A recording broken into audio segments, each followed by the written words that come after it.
Chapter 356. Ever since the auto show, New Cruise's name had risen in the industry. Zhang Zhifan had been so busy lately that he did not even have the time to hire helpers. Yun Jian was only in charge of the bigger matters while Zhang Zhifan was in charge of the smaller matters. Of course, she would make a trip to New Cruise during the weekend. However, Yun Jian was amused when she heard her company's name from Wang Ba's mother's mouth. It was her company. Now that someone had bought a car from her company, how could she show off in front of her? Oh! Yun Jian held back her laughter. It was the first time she was so interested to know what Wang Ba's mother's expression would be if she knew that her car was bought from her company. Have you heard of New Cruise or not? That's New Cruise. My family's car was bought there.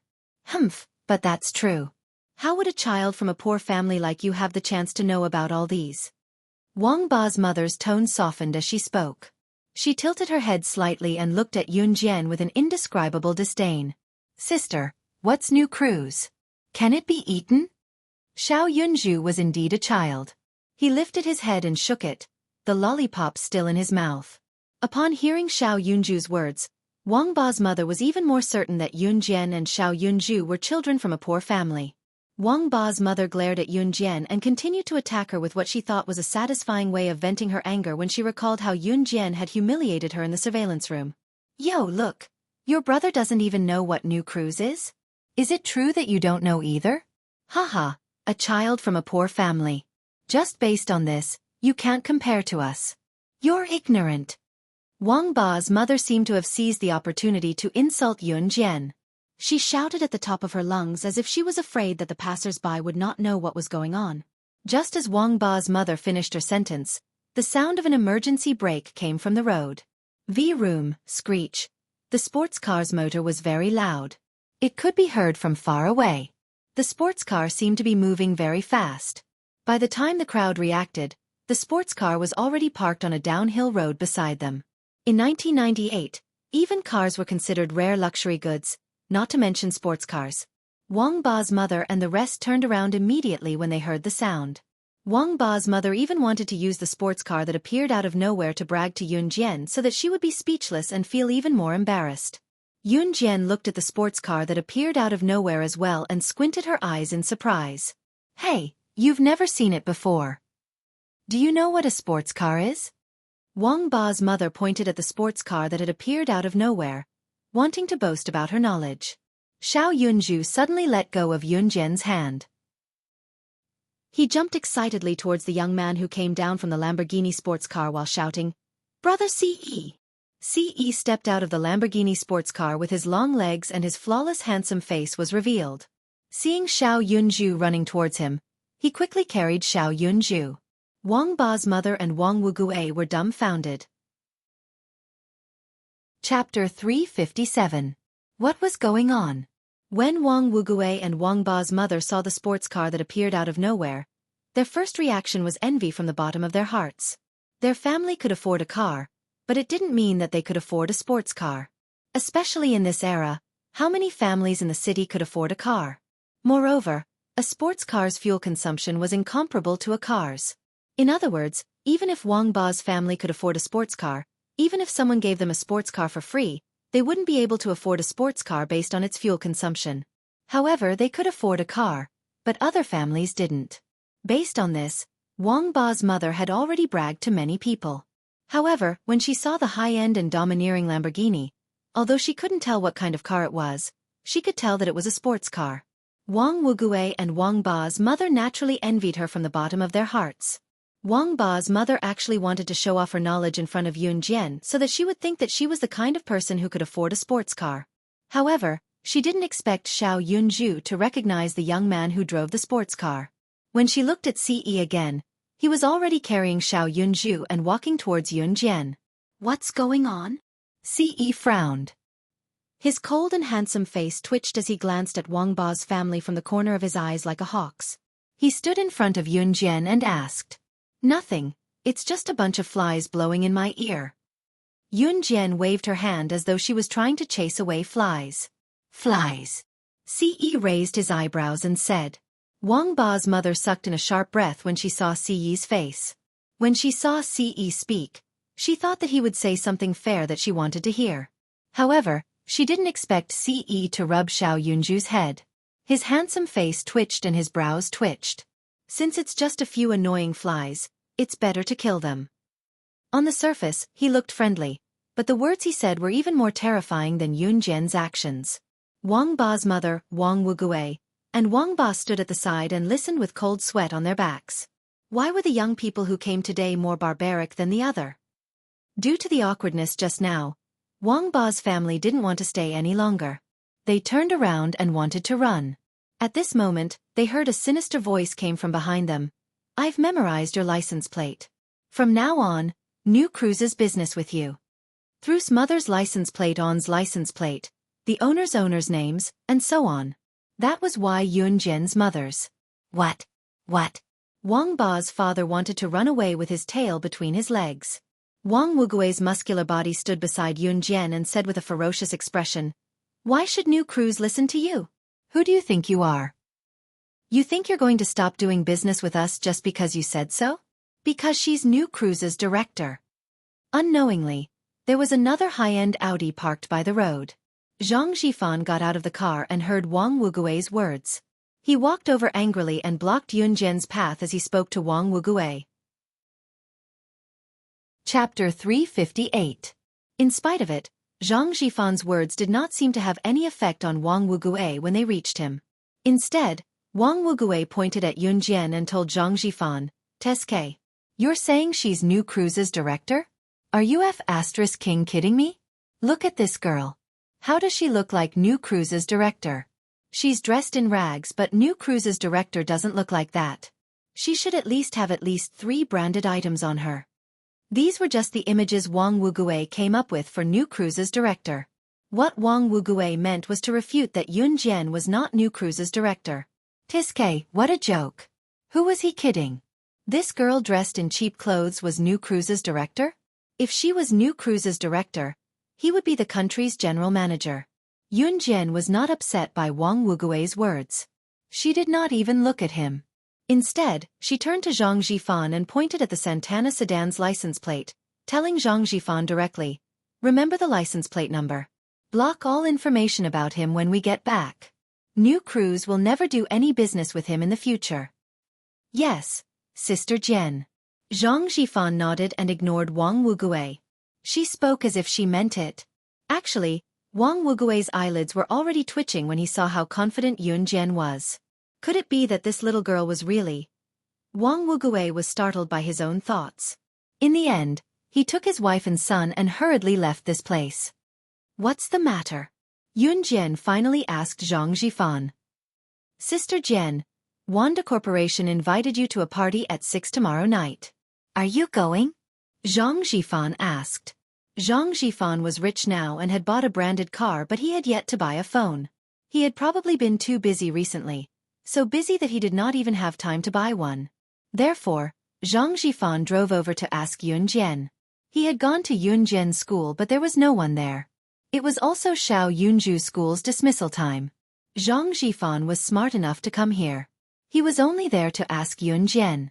After Yun Jian answered him, he had to leave and rush to his work. There was no time to lose. Yun Jian squinted her eyes. Wanda Corporation. Wasn't Wanda Corporation Zhang Xiaofeng's father's company? What a coincidence. Zhang Xiaofeng had reminded her repeatedly that she had to attend the masquerade party tomorrow night. Now, Zhang Zhifan was telling her that Wanda had invited her as the representative of New Cruise. I'll go, Yun Jian answered almost immediately. Zhang Zhifan looked like he was saying, that's great. As long as Yun Jian was willing to go, he did not have to do it on her behalf anymore. He could continue working on his own matters. Okay, Sister Jian. I'll leave this to you then. Zhang Zhifan said and waved at Xiao Yunju before he left. Thus, there were only Yun Jian, Xiao Yunju, and Ce left. Ce, Gidge, this lollipop is for you. Xiao Yunju was the first to break the silence, passing a strawberry-flavored lollipop to Ce with a drooping face like he was anticipating a compliment. Looking at the red strawberry-flavored lollipop, Yun Jian's lips tugged into a smirk. This color matched Ce. He probably wouldn't accept it, would he? In spite of it, Ce accepted Xiao Yunju's lollipop and even praised Xiao Yunju with a rub on his head before he opened the lollipop package and popped it into his mouth. Yunjian was also stuffing Xiao Yunju's lollipop into her mouth. Her mouth was slightly agape as she watched Ce stuff the strawberry-flavored lollipop into his mouth. Did he really eat it? Yunjian was stupefied. The lollipop dangled by her lips as her jaw dropped. You've been staring at my lollipop for a long time. Since you like the taste of my lollipop so much, let's change. Chapter 359. Yunjian's heart thumped wildly when she saw Ce actually stuffing the lollipop she had already eaten into his mouth. She had never imagined that he would actually eat the lollipop she had already licked. Yunjian was still holding the lollipop Ce had already eaten. She was stunned. You're not eating it? Ce raised his eyebrows when he saw that Yunjian didn't put the lollipop in her mouth. You've already eaten it. I don't want it. Yunjian frantically stuffed the lollipop back into Ce's hand as a faint blush crept across her cheeks. Ce turned his face sideways so that his perfect profile was facing Yunjian. He reached out and stuffed the strawberry-flavored lollipop he had just eaten into his mouth as well. His eyes narrowed into slits as he smiled wickedly. Yunjian's eyelids twitched twice. Her cheeks suddenly flushed red as she stood rooted to the ground and gritted her teeth. Then she said angrily to Ce, "You're really shameless." The scene of Ce stuffing 2 lollipops into his mouth at the same time was simply indescribable. Especially when she knew that one of the lollipops was one that she had eaten before, Yunjian felt even more embarrassed at the thought. I'm only shameless in front of you. Ce slowly held the 2 lollipops in his hand. His handsome face faced Yunjian as he stared fixedly at her with his mesmerizing eyes. Big brother Ce, what do you mean by shameless? Xiao Yunju looked suspiciously at Yunjian and Ce's actions. He shook his head from side to side as he asked with the lollipop in his mouth. A child with a curiosity that didn't fully understand was like a million whys and always had endless questions to ask. Of course it's to praise your big brother Ce, Yunjian replied to Xiao Yunju before Ce could. Yunjian hadn't expected Xiao Yunju to ask Ce this question. She didn't want Xiao Yunju to know that she was scolding Ce, so she hurriedly spoke first. Oh! Xiao Yunju shook his little head as though he understood what she meant. Yunjian let out a small sigh of relief. However, at this moment, Xiao Yunju's tender voice was heard again. He raised his head to look at Ce and revealed his adorable little face. He praised Ce earnestly. Big brother Ce, you're really shameless. After that, Yunju looked up at Ce like he was waiting for a reward, blinking from time to time. Cough cough. Yunjian couldn't help but laugh out loud. However, she quickly stopped herself and coughed to cover up the awkwardness. As expected, Ce's face instantly darkened. Big brother Ce, why are you so unhappy? Did Xiao Yunju say something wrong? Xiao Yunju blinked as he looked at Ce and then at Yunjian strangely. You didn't say anything wrong. Your big brother Ce is very happy. Yunjian held back her laughter. She held Xiao Yunju's hand and happily strode forward. It was only when she was with Ce and Xiao Yunju that it was the most fun. At the same time, Yunjian dared to open her heart and laugh out loud. Ce suddenly walked around Xiao Yunju and leaned over to Yunjian's ear. He gently exhaled and said in a mellow voice with a hint of magnetism, "See how I'll deal with you." These words were extremely flirtatious, but Yunjian didn't feel the slightest bit repulsed.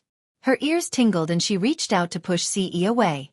Humph, Xiaozhu, let's go. Ignore your big brother Ce. Yunjian grabbed Xiao Yunju's hand and took 2 steps forward. Chapter 360.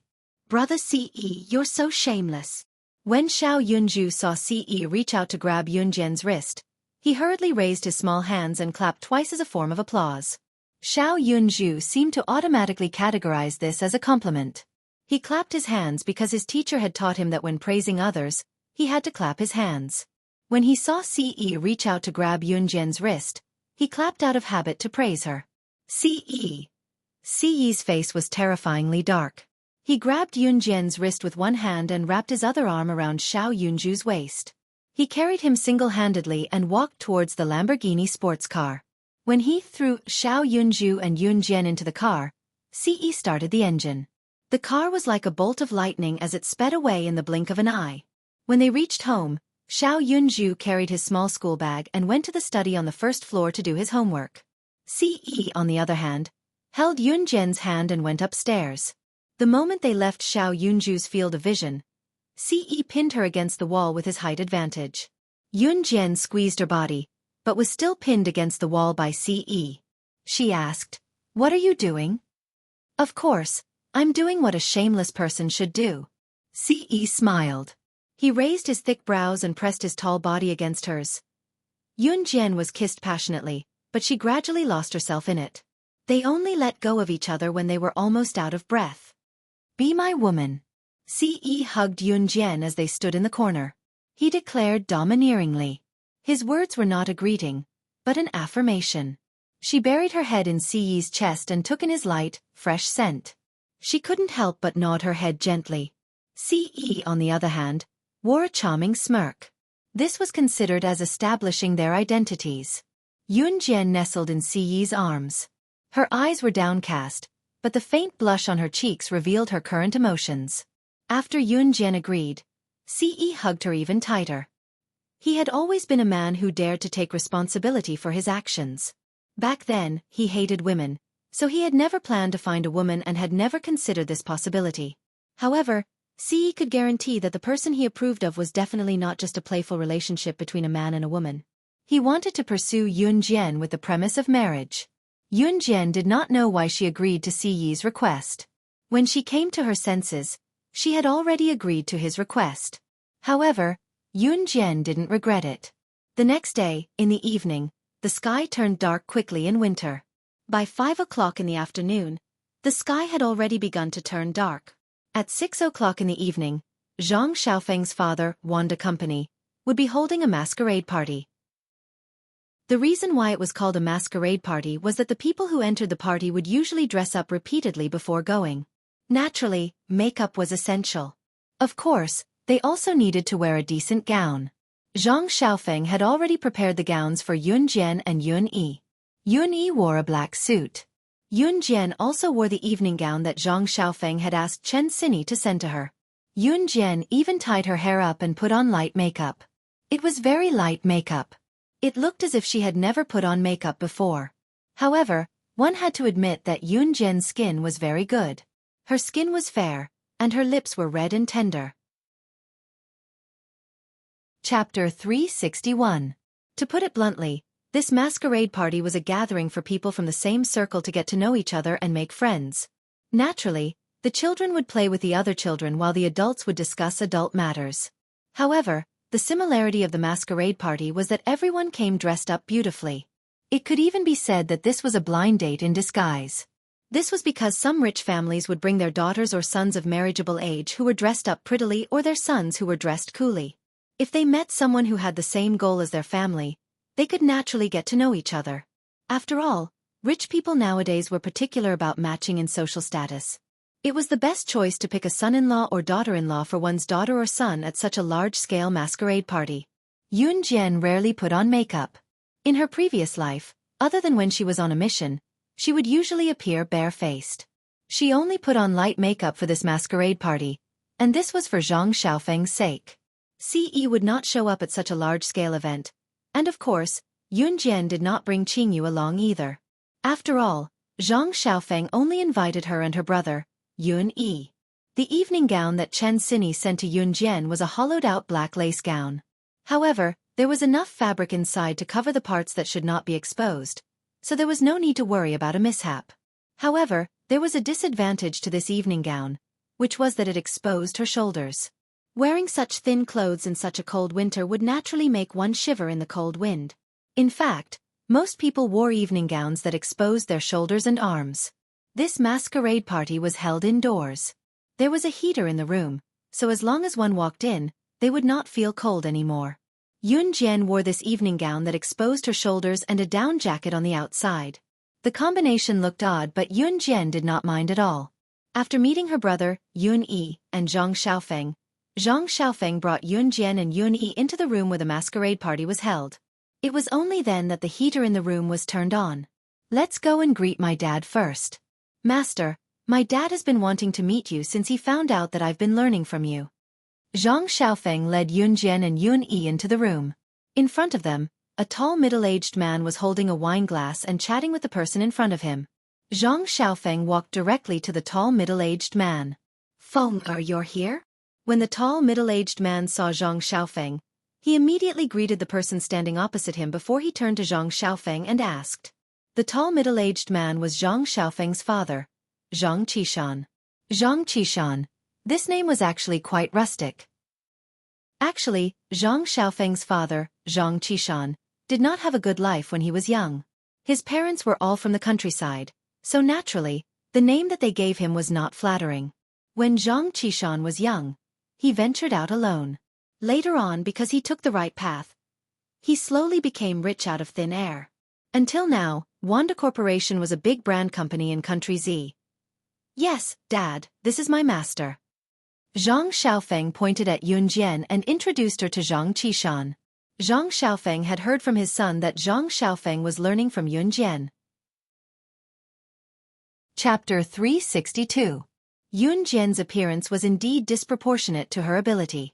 It was no wonder that Zhang Qishan could not believe that she was the skilled master his son had been talking about every day when he first saw her. Hello, uncle. Yun Jian greeted Zhang Qishan politely. Hello, young lady. Zhang Qishan nodded and smiled apologetically at Yun Jian and Yun Yi. Please forgive me for not being a good host. Uncle has something to do now, so please take a walk around. Zhang Qishan actually had something important to discuss with the person he was talking to earlier, so he spoke like that. In fact, for a group of businessmen like Zhang Qishan, this masquerade party was just a party held to make more friends who would be useful to their business. It was just to make some connections. Thank you, uncle. Yun Jian thanked him politely and walked away with Zhang Xiaofeng and Yun Yi. Hey, master, the temperature in the room is just right. It's not too cold or too hot. Why are you still wrapped in such a thick down jacket? Zhang Xiaofeng looked at Yun Jian and asked in confusion. It's fine like this. Yun Jian pulled herself together. She didn't plan to take off the down jacket that was wrapped around her impressive body. She wasn't boasting, but this body was really developed too well. It was curvy in all the right places and concave in all the right places. The original owner's looks weren't just for show. On the contrary, if Yun Jian took off her down jacket, perhaps everyone's eyes would converge on her. This comparison wasn't exaggerated at all. Yun Jian didn't want to stand out either. Hey, look, the two of them are finally here. Zhang Xiaofeng nodded in confusion at Yun Jian's decision. Suddenly, he glanced over and saw people coming in from the door. He stood up and waved at them as he spoke to Yun Jian. Chen Xini and Ling Yichen came in side by side with a few other young men and women around their age trailing behind them. However, judging by Chen Xini and Ling Yichen's expressions, they did not seem to welcome the young men and women behind them at all. Chen Xini was wearing a pink strapless evening gown today. Her rather tall and straight figure was completely exposed. Ling Yichen, on the other hand, wore a black suit of the same style. The suit on Ling Yichen added quite a bit of handsomeness to him. The moment they saw Yun Jian, Chen Xini and Ling Yichen looked like they had seen their savior. They quickly ran toward Yun Jian and tried to shake off the young men and women behind them. Jian. Chen Xini called Yun Jian and ran behind Yun Jian. Ling Yichen's too. Hey, why are you running so fast? We can't catch up. Is this how you treat your guests? The young men and women who had been trailing behind Chen Xini and Ling Yichen caught up as well. One of the younger girls pointed at Chen Xini and Ling Yichen and shouted. The girl was dressed extravagantly. She was covered in glittering gold from head to toe, and there was a huge bow at the bottom of her chest that hugged her waist that was not particularly thick. The girl's name was Song Shanshan. Song Shanshan and the group of young men and women behind her were actually Zhang Xiaofeng's distant relatives. Zhang Xiaofeng's father, Zhang Qishan, was not originally from Zhe province. He came from the mountains in the north. These young men and women were actually Zhang Qishan's distant relatives who came from the remote mountains in the north. Among them, Song Shanshan was a classic example. Song Shanshan's family was distant relatives to Zhang Qishan. In addition to the fact that it was the end of the year, the schools in the remote mountains had already started their winter break. Song Shanshan's group came to Zhang Xiaofeng's house as soon as the winter break started. After they arrived, They addressed themselves as their family's distinguished guests and started asking for all sorts of things. As an elder, Zhang Qishan especially felt that it was rare for distant relatives to come to Zhe province for a vacation, so he tried his best to satisfy their requests. For example, they wanted to wear gold and silver, buy all sorts of delicious food and fun things. All of these money was now paid for by Zhang Xiaofeng's father. These students who called themselves distant relatives, on the other hand, spent money like water. It was as if they had a free ATM machine, spending money everywhere. Zhang Xiaofeng, Chen Xini, and Ling Yichen had long been unhappy with this group of people. However, because Zhang Qishan was above them, they could only let them pester them. For example, just now when Zhang Xiaofeng finally managed to escape, Song Shanshan's group asked Chen Xini and Ling Yichen to bring them around with the excuse that they were distant relatives. Chapter 363. Song Shanshan and her friends came from the poor mountains. They had not seen much of the world on a daily basis, so they decided to stay at Zhang Xiaofeng's house since the winter break was earlier than usual. As the host, Zhang Qishan was very well behaved. He treated Song Shanshan and her family with the best hospitality that he could give them when his poor relatives came to visit. Needless to say, the glittering gowns Song Shanshan and her entourage were wearing were bought by Zhang Qishan with justifiable reasons. Otherwise, with their family's financial situation, they probably wouldn't be able to afford such an evening gown even if they spent the rest of their lives. Zhang Qishan was the only tycoon who managed to earn big bucks, so he became a free ATM in Song Shanshan and her friends' eyes. After all, Song Shanshan and her friends were used to living a hard life, so they came to Longmen City to look for Zhang Qishan. Moreover, Zhang Qishan himself was generous, so the students did not hold back when they talked nonsense. Anyway, it wasn't their money that was being used. Therefore, they began to spend lavishly. "Don't follow us anymore," Chen Xini hissed at Song Shanshan and her friends through clenched teeth. Song Shanshan and her friends were thick-skinned. Why else would they freeload at their relative's house? On the other hand, Chen Xini and Zhang Xiaofeng were cousins. Chen Xini and Song Shanshan's group were more or less related to each other. However, the actions of Song Shanshan and her group had already made it impossible not to hate them. "Do you think I'll stop just because you say so? Humph, how dare you treat me like this? Believe it or not, I'll tell uncle that you're bullying us." Song Shanshan pointed at Chen Xini with a smug look on her face. The uncle Song Shanshan mentioned was actually Zhang Qishan. "You!" Chen Xini was angry as well. She was about to argue with Song Shanshan but was stopped by Zhang Xiaofeng. "Ignore them. We'll go our own way," Zhang Xiaofeng said, looking at Yun Jian and Chen Xini. "Wait, stop." Song Shanshan led them to stop Yun Jian and her friends, standing in the path that Yun Jian and her friends were about to go. "This is a masquerade party. Why don't you take off your jacket?" Song Shanshan stared at Yun Jian's fair and delicate face for a while and asked with a hint of envy and jealousy in her voice. Song Shanshan was asking the same question as Zhang Xiaofeng. Song Shanshan had an average appearance to begin with, especially these kids who came from the mountains. They were used to living a hard life, and now that they were in Zhe province, of course, they wanted to have fun. Today at the masquerade party, Song Shanshan led the group of girls and thought that it would be great if they could have a romantic encounter at the party. Perhaps they could even catch the eye of a rich man. Yun Jian was called out all of a sudden. She was extremely lazy. She glanced at Song Shanshan and her friends from the corner of her eyes and replied, "I don't want to take it off." Yun Jian's indifference made Song Shanshan choke. When she heard Yun Jian's words, Song Shanshan even puffed out her chest. She thought that Yun Jian's body under the down jacket would be skinny and underage. "Take it off, let me have a look." Song Shanshan's curiosity was piqued as she stopped Yun Jian and demanded unreasonably. Chapter 364. Song Shanshan and her group came from a poor village. Even though they had been staying at Zhang Qishan's house for a few days, they had been trying to change themselves, such as spending Zhang Qishan's money, buying branded goods, styling their hair, and so on. But deep in their bones, they still couldn't get rid of the wildness that came from the countryside. Now that Chen Xini said that, Song Shanshan was furious. She said to Yun Jian, "What are you protecting? Are you protecting Bao? You won't even take off your jacket." Song Shanshan just wanted to see if Yun Jian's figure and proportions were slimmer than hers. After all, Girls were creatures who liked to compare themselves. Although she came from a poor village, she was very concerned about these things.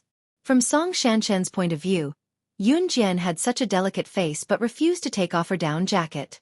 It must be because her body was too thin or she had a lot of fat around her waist. Thinking of this, Song Shanshan's expression softened a lot. So what? Yun Jian turned to look at Song Shanshan. She suddenly felt that this girl and the group behind her were very funny. Song Shanshan saw Yun Jian's expression and knew that she was determined not to take off her down jacket. Humph, I hate it when city people like you put on such a face and act like you're so noble. Song Shanshan first scolded Yun Jian. Then, she continued to speak. The tone of her words made people feel disgusted.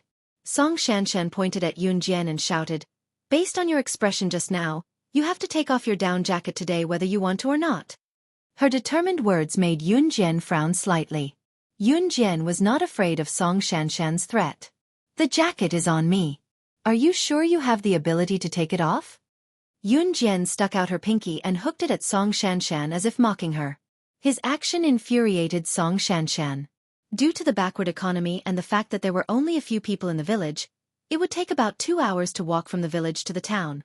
Song Shanshan was a country bumpkin who liked to bully others with her numbers. Yun Jian's action of sticking out her pinky had completely infuriated her. "Humph, you city people are so delicate. Today, I'll let you know what it's like to cry." Song Shanshan was infuriated. She looked at Yun Jian's beautiful and delicate face, and her heart was already filled with envy. Now that he heard Yun Jian's words, his anger was rising. "I'll beat you to death. City people. How arrogant." Song Shanshan said as she ran toward Yun Jian, trying to pull off Yun Jian's down jacket. Song Shanshan's brute force was considered decent among women. However, in front of Yun Jian, it was not enough. After Song Shanshan's ruckus, many people around had turned to look. When everyone looked over, they saw Song Shanshan pouncing toward Yun Jian, trying to hold her down and forcefully pull off her clothes. However, the crowd only saw Yun Jian tilting her body slightly and dodging Song Shanshan's pounce. Then, she smirked coldly and took off her down jacket in front of everyone. In the next second, she grabbed the down jacket and wrapped it around Song Shanshan, tying her up like how a person would be tied up. This was Yun Jian's jacket that she had taken off herself.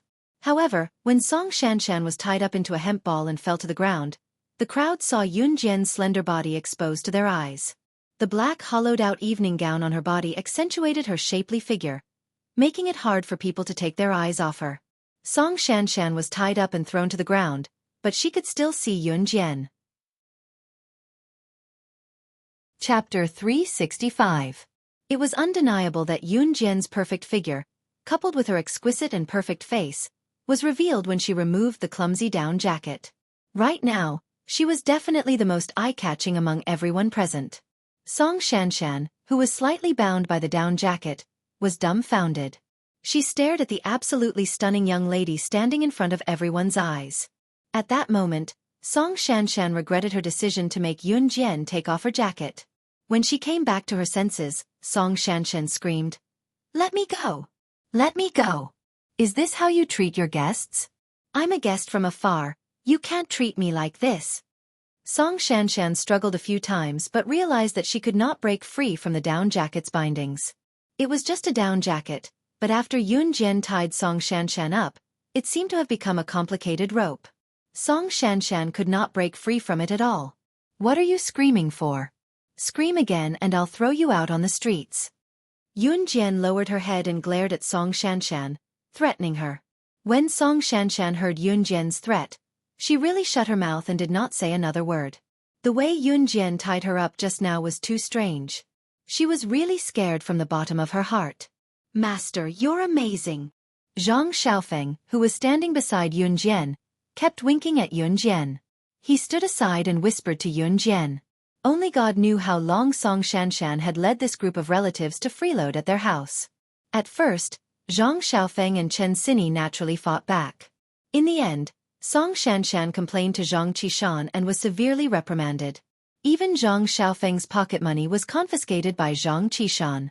It was not hard to imagine how much Zhang Xiaofeng and Chen Sini hated Song Shanshan and her gang at this moment. Yun Jian did not look at Zhang Xiaofeng. She glanced sideways at Song Shanshan and her gang. Then she licked her lips and said again, "Take this down jacket as a gift from me. Even dogs know when to bite. If you bark, you're worse than a beast." After that, Yun Jian called out to Zhang Xiaofeng and Yun Yi, and the four of them turned and left. Song Shanshan and the others were left behind. They could not even maintain their dignity. However, they were being watched by the people around them and did not dare to chase after them. Moreover, everyone had witnessed Yun Jian's skills just now, so they dared not behave atrociously. Once they left, Zhang Xiaofeng could not help guffawing. "Ha ha ha, master, you're awesome. Did you see how Song Shanshan looked like she just ate *tea? Ha, that was so satisfying. Heh, Jian, honestly, I'm impressed." Chen Xinyi gave Yun Jian a thumbs up as she chuckled without a trace of her ladylike image. Sigh, damn, I've never seen a distant relative like her. Freeloading at your house all day long. How scary. Ling Yichen could not help exclaiming. Xiao Jian, what you did just now was so cool. Even her brother, Yun Yi, who had been quiet all this while, could not help exclaiming. Do you want to learn? Yun Jian turned to look at Yun Yi and asked with a chuckle. Of course. Yun Yi gave Yun Jian an affirmative answer. I'll teach you and Zhang Xiaofeng this trick later, Yun Jian said with a smile. Chapter 366. TSKU? Ling Yichen, with your physique, I think you should just forget about it. Chen Xinyi mocked Ling Yichen when she saw that he was about to join in the fray. Then, Chen Xinyi and Ling Yichen started poking fun at each other again. Yun Jian did not say anything, but from her pursed lips, one could tell that she was in a good mood. Hey, did you guys know? I heard that the director of New Cruise is coming to the party today. I wonder when he'll be here. At that moment, Yun Jian and the rest walked past a group of people who were chatting together and happened to hear their conversation. Hey, really? That famous director of New Cruise is coming too? I heard that New Cruise has always been managed by someone called Zhang Zhifan. The director of New Cruise is so mysterious. Another round of whispers came. To be honest, Yun Jian's ears perked up when she heard about New Cruise. It was her own company after all, so the concept was different. Hey master, isn't that your company they're talking about? However, before he could finish his sentence, Zhang Xiaofeng stopped himself in time.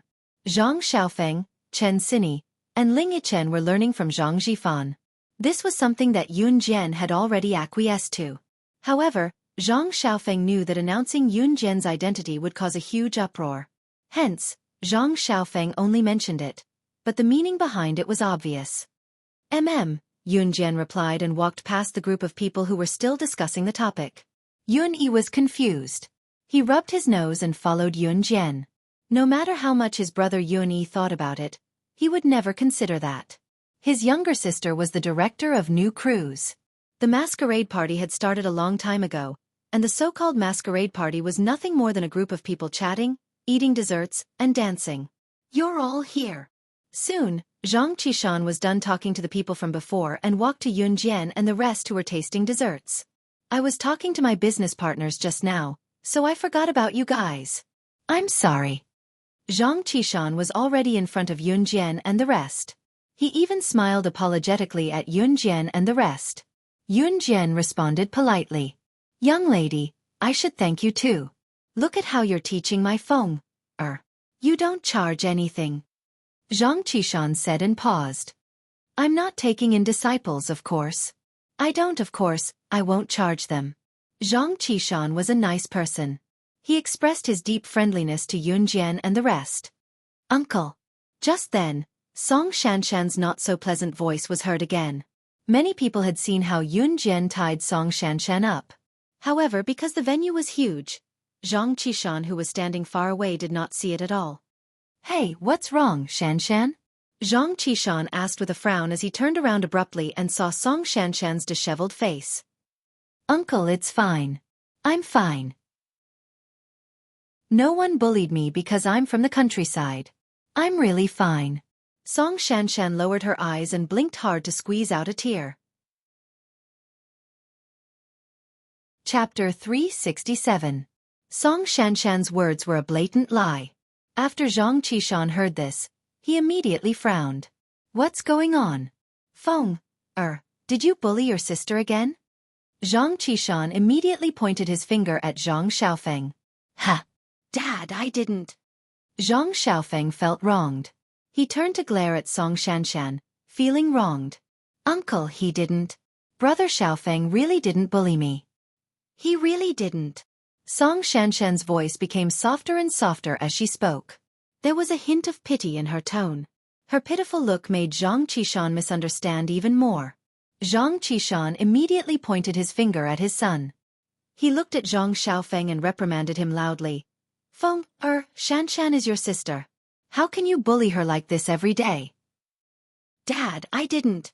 Zhang Xiaofeng was instantly enraged. He stood up and yelled at Zhang Qishan, sounding like a man who refused to admit defeat. Moreover, I don't have a sister like her. One in front of everyone and one behind everyone. Zhang Xiaofeng could no longer hold it in and growled. Uncle, don't throw a tantrum at Brother Xiaofeng because of me. It's not good. Brother Xiaofeng will hate me even more. Song Shanshan added. It was not to the point of no return yet. Zhang Qishan was instantly enraged. He felt that Song Shanshan and the rest were his distant relatives. They came all the way from a remote village to his house as guests. On the other hand, his son, Zhang Xiaofeng, kept showing an unwelcoming attitude. It was too embarrassing for him. Zhang Qishan raised his hand and slapped Zhang Xiaofeng hard. No one saw the smirk on Song Shanshan's face at Zhang Xiaofeng. Song Shanshan watched as Zhang Qishan swung his hand at Zhang Xiaofeng. Just as his hand was about to hit Zhang Xiaofeng's handsome face, a pair of fair and delicate hands reached out to stop him. Yun Jian reached out and stopped Zhang Qishan. She pulled Zhang Xiaofeng to the side and dodged the slap. Uncle, I was the one who bullied her. Yun Jian did not evade the accusation. She stood up boldly and admitted the truth. You! Zhang Qishan was stunned. It was as if he was getting to know Yun Jian all over again. He looked at her from head to toe and was completely dumbfounded. Song Shanshan gritted her teeth. She did not expect Yun Jian to admit it, but it was good. Uncle, don't fight with my brothers and sisters because of me. I'm going back to the village in a few days anyway. Song Shanshan pretended that she was forced to go back to the village. Her demeanor made Zhang Xiaofeng and the rest shudder in disgust once more. Go, go, go. Go back as soon as possible. Zhang Xiaofeng followed Song Shanshan's words and shouted. Song Shanshan naturally did not plan to go back. She just wanted to pretend to be pitiful in front of Zhang Qishan. Zhang Qishan would definitely ask her to stay in the end. Song Shanshan was right. When Zhang Qishan heard his son's unreasonable words, he immediately shouted at Zhang Xiaofeng, Feng. Chapter 368. But uncle, Brother Xiaofeng and the rest don't seem to welcome me here. Song Shanshan blinked, even sneering triumphantly at Yun Jian from an angle that Zhang Qishan could not see. That's not true. Zhang Qishan was completely fooled by Song Shanshan. He turned to look at his son, Zhang Xiaofeng, and ordered him, Feng, apologize to Shanshan right now. Why should I, Dad? I didn't bully her. Master has already said it. Zhang Xiaofeng said innocently. He gritted his teeth hatefully, but he refused to give in. Yun Jian had already admitted that she bullied Song Shanshan, but Zhang Qishan could not order Yun Jian to apologize to Song Shanshan. Therefore, Zhang Qishan naturally wanted to take a step back and let his son, Zhang Xiaofeng, apologize on behalf of his master, Yun Jian. Shanshan was magnanimous. She would probably let it go, right? After all, from Zhang Qishan's point of view, Song Shanshan and the rest were all innocent children. These children were just like him when he was young in the countryside. Because their family was poor and had no money, they had to starve from a young age. Today, with Song Shanshan as the guest, Zhang Qishan felt that he had to treat them well. I bullied her. I apologize. Yun Jian suddenly spoke up. Master. Zhang Xiaofeng was dumbfounded. Chen Sini and Ling Yichen were stunned as well. From what they could see, Yun Jian had never apologized to anyone before. She was so domineering, yet she wanted to apologize to Song Shanshan on behalf of Zhang Xiaofeng? Song Shanshan was stunned too, but she was proud of herself. Zhang Qishan was stunned too. Yun Jian was his son's master, and Song Shanshan was his distant relative. Zhang Qishan was the one who felt the most embarrassed when the two of them quarreled. He wanted Zhang Xiaofeng to apologize to Song Shanshan because he did not want to embarrass Yun Jian. Secondly, he wanted to appease Song Shanshan. It was just that his son, Zhang Xiaofeng, had to suffer. However, he did not expect Yun Jian to stand up and apologize. At this moment, Yun Jian stepped forward. She walked up to Song Shanshan and pursed her red lips under Song Shanshan's expectant gaze. Yun Jian pursed her red lips and said, "First of all, I want to apologize for your insistence on taking off my down jacket just now. When I refused, you attacked me and took off my clothes." After Zhang Xiaofeng and the others heard Yun Jian's apology, they were all stunned. Is Yun Jian apologizing? She was simply conveying a message to Zhang Qishan. That was because Song Shanshan insisted on taking off her clothes. That was why she fought back. What nonsense are you talking about? I didn't. Song Shanshan was taken aback. She did not expect Yun Jian to use such a method to express her actions. Oh, you forgot? The corners of Yun Jian's lips curled up into a creepy smirk as she looked at Song Shanshan with a smile that sent chills down one's spine. Uncle, she's talking nonsense. There's no such thing. Song Shanshan panicked because her true self was exposed before Zhang Qishan's eyes. She quickly explained. My master's down jacket is still in their hands. Song Shanshan was the one who took off my master's clothes and took it away. Zhang Xiaofeng had an idea. He saw someone standing behind Song Shanshan still holding Yun Jian's down jacket, so he turned around and accused Song Shanshan. You're lying. Song Shanshan was really panicking now. She shouted at Zhang Xiaofeng again in fear. Chapter 369. This time, Song Shanshan was truly speechless as she pulled a long face. After Yun Jian had tied her up earlier and Song Shanshan had someone release her, she gritted her teeth and said she wanted revenge. Someone in Song Shanshan's group had picked up Yun Jian's down jacket and brought it along. After all, they came from the poor countryside. The person who brought the down jacket had food and clothing problems all year round. Seeing that Yun Jian did not want the down jacket anymore, she quickly took it with her.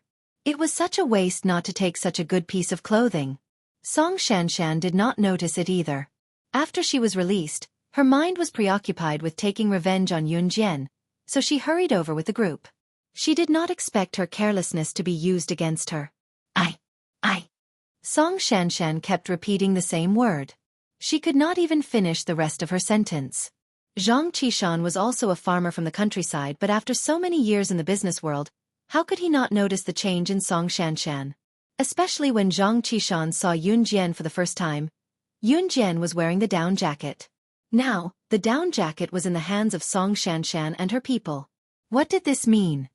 Uncle, Song Shanshan was anxious to explain herself. However, Zhang Qishan stopped her. All right, don't say anything. I'll send all of you back to the countryside tomorrow. Zhang Qishan's attitude changed too quickly. In fact, Zhang Qishan had met many scheming people when he was working in Longmen City in his early years. There were even many who were two-faced. After being deceived a few times, Zhang Qishan hated such people. Very, very much. In the beginning, Song Shanshan and the rest gave Zhang Qishan the impression that they were good children who would not do anything bad. They came from the countryside and were his distant relatives. It was only natural for him to take care of them. However, when Zhang Qishan found out about Song Shanshan's true colors just now, he did not expose her immediately. However, his impatient expression proved one thing. He did not want to see Song Shanshan and her group anymore. Moreover, Zhang Xiaofeng was his son. As a father, he would naturally side with his son. Uncle. Song Shanshan panicked when she saw that Zhang Qishan was serious. However, Zhang Qishan cut her off impatiently. That's enough. You've been playing here for days. Your parents will be worried. This statement meant that Zhang Qishan was determined to send Song Shanshan and the rest back. Song Shanshan's face darkened. Her hatred for Yun Jian and the rest grew. Just as Song Shanshan and the rest's faces darkened in fear, a middle-aged man quickly walked up to Zhang Qishan and asked, "Xiao Zhang, is the director of New Cruise here?" Zhang Qishan was stunned. Only then did he realize that the director of new cruise would be here today. Zhang Qishan stared blankly for a moment before shaking his head. Not yet. Actually, Zhang Qishan had no idea who the chairman of New Cruise was. This middle-aged white-collar man who came out of nowhere clearly had a favor to ask of New Cruise's director. His eyes darkened when he heard Zhang Qishan's question. Uncle, New Cruise? Is that the company that's been popular lately? Song Shanshan suddenly perked up and lifted her head to ask Zhang Qishan. Although Zhang Qishan was unhappy with Song Shanshan's scheming earlier, he would not ignore her. Hence, he nodded. Then, is the director of New Cruise a man or a woman? Song Shanshan asked again. Yun Jian, who was standing not too far away, was surprised by Song Shanshan's question. However, Yun Jian could see Song Shanshan's intention from her gaze. Chapter 370. Anyone with a discerning eye could tell what Song Shanshan's motive was just by looking at her eyes. Especially since Song Shanshan was from the countryside. Someone from the countryside like her who had been living the life of a rich person for a few days after coming here would definitely feel indignant about being sent back to the countryside all of a sudden. Well, I'm not too sure myself. But Shanshan, why are you asking about this? Zhang Qishan did not know what Song Shanshan was thinking, so he asked her back after answering her. Nothing, uncle. It's nothing. I'm just asking. Although Song Shanshan did not say it out loud, her expression was rich. It was not hard to tell that she was excited and expectant. She was looking forward to the chairman of New Cruise being a man so that she could. Zhang Xiaofeng, Chen Sini, and Ling Yichen were stunned when they heard Song Shanshan's words but soon understood her plan. The three of them snickered to themselves. Heh, the person you want to suck up to, the chairman of New Cruise, is right in front of you. They're here. The people from New Cruise are here. Just then, a few people came in from the entrance. Someone could not help but shout when they saw them. The people who came in were all men in their 30s and 40s. They were the higher-ups who represented New Cruise in various occasions. Yun Jian knew them too and was very familiar with them. They were the people who had walked out of Xinjiang town with her and Zhang Zhifan back then. Furthermore, the few of them were doing quite well now. They're here.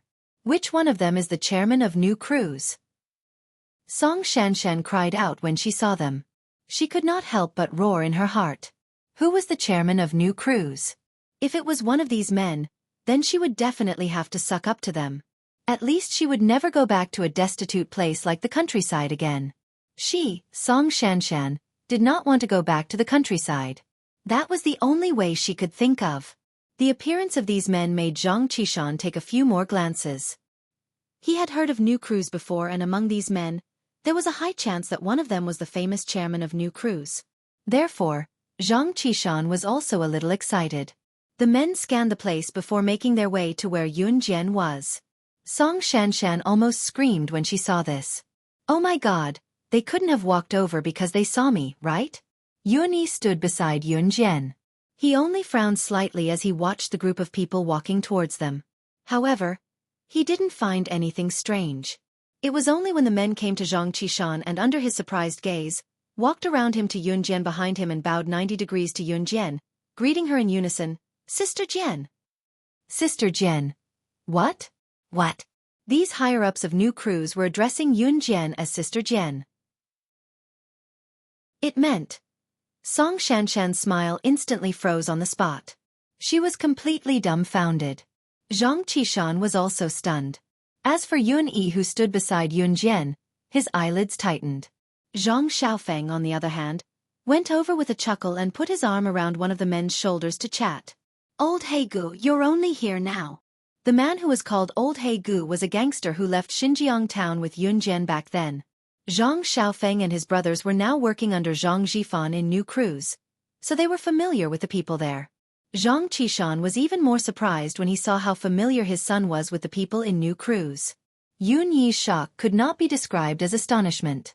Looking at Yun Jian, he asked after a beat, Xiao Jian, is New Cruise your company? Yun Yi was smart enough to connect the dots. His younger sister's change and the rise of New Cruise seemed to have started at the same time. As for him asking Yun Jian with a questioning tone, it was only to get a definite answer. Chapter 371.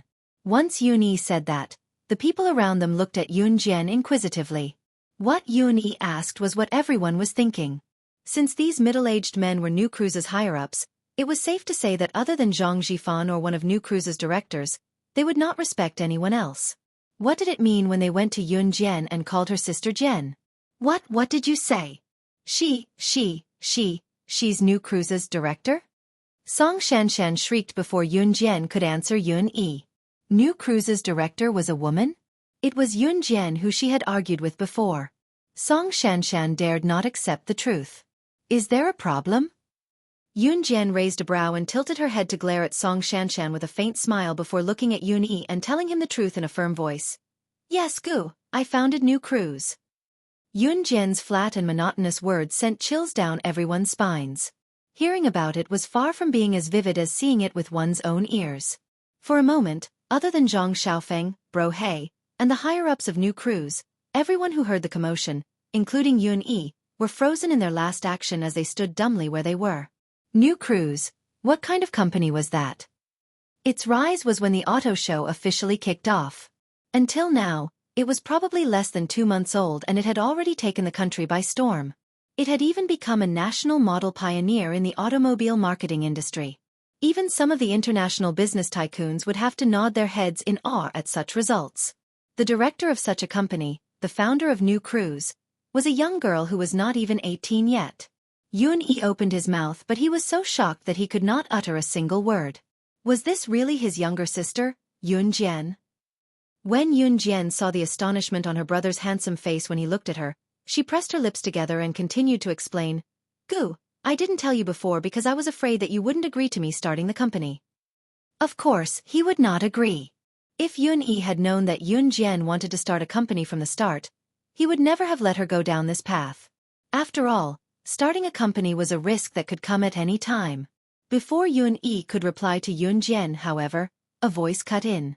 Cough, cough. Hello, director of New Cruise. I have something to discuss with you. The person who spoke was the middle-aged man who had come to ask Zhang Qishan if New Cruise's director was here. However, before the middle-aged man could finish, Yun-jian cut him off. You don't have to talk to me about it. Go to the company and look for Zhang Jifan. He can make the decision. Yun-jian was really good at being a hands-off boss. The middle-aged man could only nod and leave. Uncle, thank you for your hospitality today.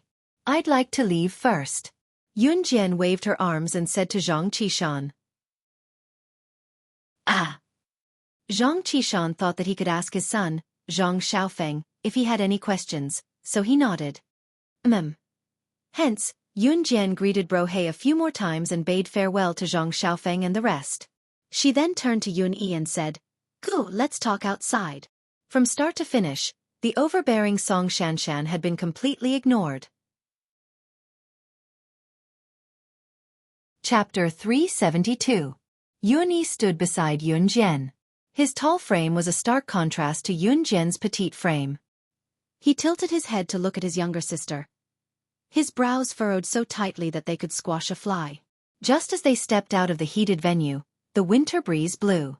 The piercing wind blew against Yun-jian, who was only wearing an evening gown that exposed her arms and shoulders without a jacket.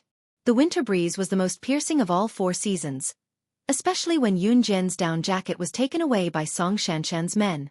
Even if Song Shanshan's men did not want the jacket, Yun-jian would not take it back. Xiao Jian, are you cold? Yun-yi was shivering from the cold as well, but he was not in a hurry to ask Yun-jian about New Cruise. Instead, he was concerned about his younger sister.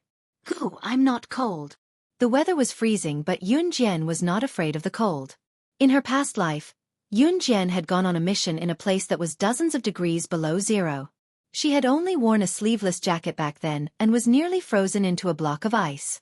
In spite of it, she overcame everything and returned after completing the mission. Therefore, to Yun-jian, the cold was nothing. Yun-yi, who was wearing a thin suit, was shivering from the cold as well. Just as he was about to remove his jacket to help Yun-jian put it on, he saw a flash in front of him. A man who was as tall as him but had more defined eyebrows and a finely sculpted face appeared in front of his younger sister.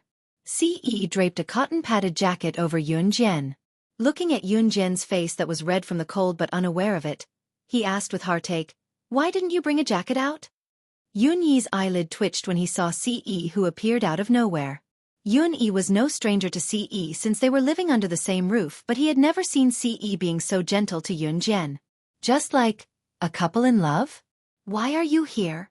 Yun Jian asked Ce as she looked up and adjusted the men's cotton-padded jacket. "Just happened to pass by," Ce said without batting an eyelid. He was not going to say that he followed Yun Jian here on purpose. In spite of it, Ce really did not want to go to such a fancy party because he disliked the environment. "Let me send you guys home." Ce took a step back to stand beside Yun Jian and grabbed Yun Jian's hand to head to the car. "Wait!" Yun Yi shouted. "What are you guys doing?" Yun Yi asked with furrowed brows when he saw Ce grabbing Yun Jian's hand. Yun Jian was stunned. She did not expect Ce to grab her hand in front of her brother. She quickly pulled her hand back. Ce was not in a hurry to grab Yun Jian's hand. He raised his brows and the street lights shone on him, adding a hint of masculinity to his perfect figure. "As you can see," Ce said with a smirk, spreading his arms at Yun Yi in an irritating manner. "You!" Yun Yi's eyes widened. He did not expect Ce to take advantage of the little sister he had been protecting since young. When did this happen? Why didn't he know about it? Chapter 373. The moment Yun Jian looked down, Yun Yi was already grabbing Ce's collar. Startled, she said quickly, "Goo, he didn't." "Xiao Jian, tell me the truth. Did he bully you? If he did, I won't go easy on him." Yun Yi was enraged as his grip on Ce's collar tightened. Ce, on the other hand, did not look like he was going to fight Yun Yi at all. Yun Jian knew that if Ce wanted to fight, Yun Yi would not even be able to touch his collar. "He really didn't. I was willing to do it." Yun Jian shook her head at Yun Yi. To put Yun Yi's mind at ease, she continued, "Goo, I'm so good. How can I be bullied?" Yun Jian sounded a little guilty. She was good, but she really could not do anything to Ce. Once Yun Yi thought about it and realized that his younger sister was indeed skilled and did not look like she would be bullied, he let it go and looked down, calming down instantly. Ce was only slightly taller than Yun Yi, so Yun Yi released his grip at once after hearing Yun Jian's explanation. "When did you guys start?" Yun Yi had the right to ask when his younger sister, whom he had been protecting since young, was snatched away. "Not too long ago," Yun Jian answered Yun Yi like an obedient younger sister. Yun Jian felt warm inside. She was no longer alone. It felt good to have family protecting her. "I'm telling you, no matter who you are, even if you're God or the Jade Emperor, don't let me find out that you're bullying my younger sister. Otherwise, I'll kill you even if I have to die." Yun Yi suddenly turned to look at Ce and warned sternly, "If I bully her, you don't have to do anything." "I'll be damned," Ce said sincerely. Yun Jian was probably the only person in the world who could make Ce swear and curse him like that. Yun Yi withdrew his aggressive attitude and chuckled before turning to look at Ce with a sly grin. "If it's you, I won't have to worry about Xiao Jian's future." Haha. As he spoke, Yun Yi laughed heartily and led the way. What did he mean? Yun Jian mulled over her brother's words before she blushed. Could it be that her brother had seen Ce's character from the start? "Xiao Jian, brother-in-law, why are you still standing there? Where's the car? Hurry, I'm numb from the cold." Yun Yi, who had walked some distance away, suddenly realized that she did not know where to go, so she turned to call out to her brother. Hearing Yun Yi calling Ce brother-in-law, Yun Jian blushed again. "Let's go." Ce pressed his lips into a smirk and grabbed Yun Jian's hand with one hand to lead the way. Leading Yun Jian and Yun Yi, he came to an eye-catching Rolls-Royce sedan not far away. "Let's go." Ce tilted his head and told them. He arranged for Yun Jian and Yun Yi to sit in the back seat while he sat in the front passenger seat. Ce did not drive his Lamborghini here. The person who drove the Rolls-Royce was Adam, who had settled down here. "Drive," Ce told Adam after they got into the car. "Yes." Adam nodded, but he still saw Yun Jian's men's jacket in the back seat through the rearview mirror. This cotton-padded jacket was a rare birthday gift from Xueqi, and he hadn't even had the chance to wear it once.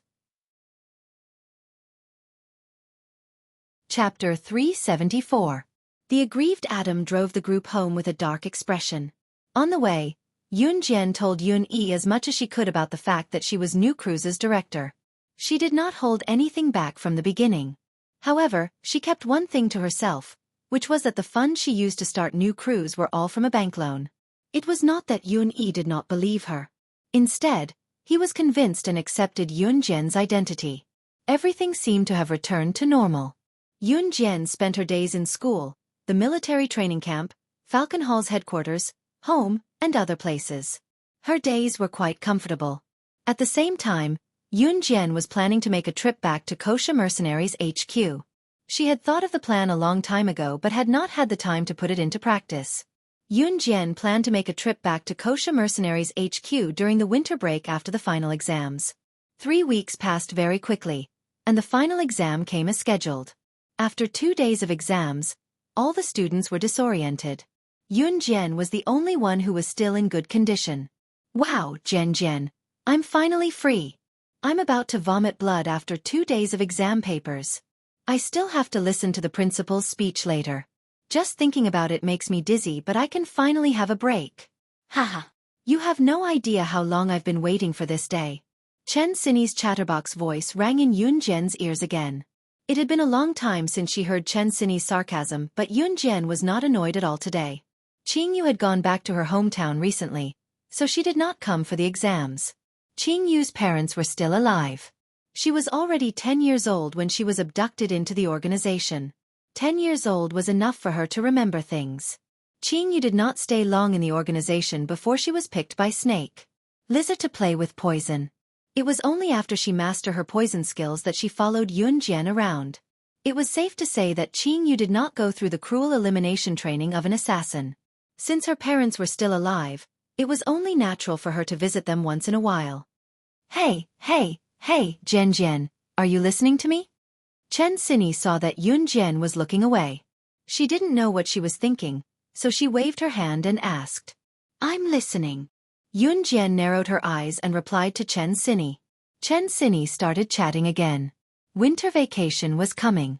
Normally, the students would pack their bags and go home after finishing their exams and listening to the principal's winter vacation speech. She didn't need to go to school anymore. As for the final results, Longmen No. 1 High School had the habit of sending every student's report card to their home in the form of a letter. This way, every student's parents would receive a report card. This was also a good idea, because in this way, some students who did not do well in school but were afraid of being scolded by their parents would study hard. After Yoon Jian finished packing her bag, she saw Qin Yiru when she was leaving the classroom. Qin Yiru had applied for half a day's leave today. Yoon Jian was a student living in school, so Qin Yiru was here to pack Yoon Jian's bed and things to bring home.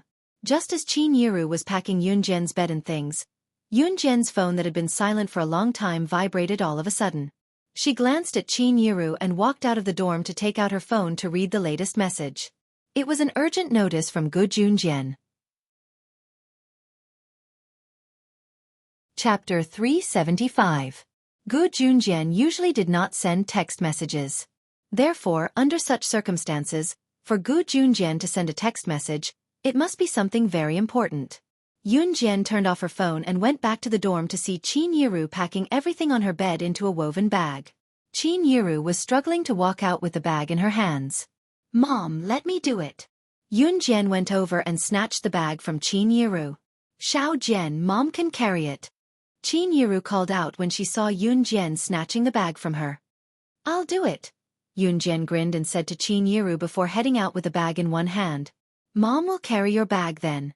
Otherwise, give it back to me. Qin Yiru went over to take the bag from Yoon Jian's shoulder and insisted on carrying it. The bag was light and Yoon Jian did not force it. The bag she was carrying was heavy, but it was nothing to her. In comparison, Yoon Jian was most satisfied with the motherly love she had now. After bringing everything home, Yoon Jian hurriedly told Qin Yiru that there was an emergency in the military before she headed out. Qin Yiru did not object to Yoon Jian's status as a member of the Advanced Special Forces, but she wanted Yoon Jian to put her safety first. This was the most basic request a mother had for her child. Xiao Jian, bring this pancake with you. You can have it on the way. It's dinner time now, you can't go hungry. Qin Yiru caught up to Yun Jian when she saw her leaving in a hurry and stuffed the pancake she had baked into Yun Jian's hand. "Thank you, Mom."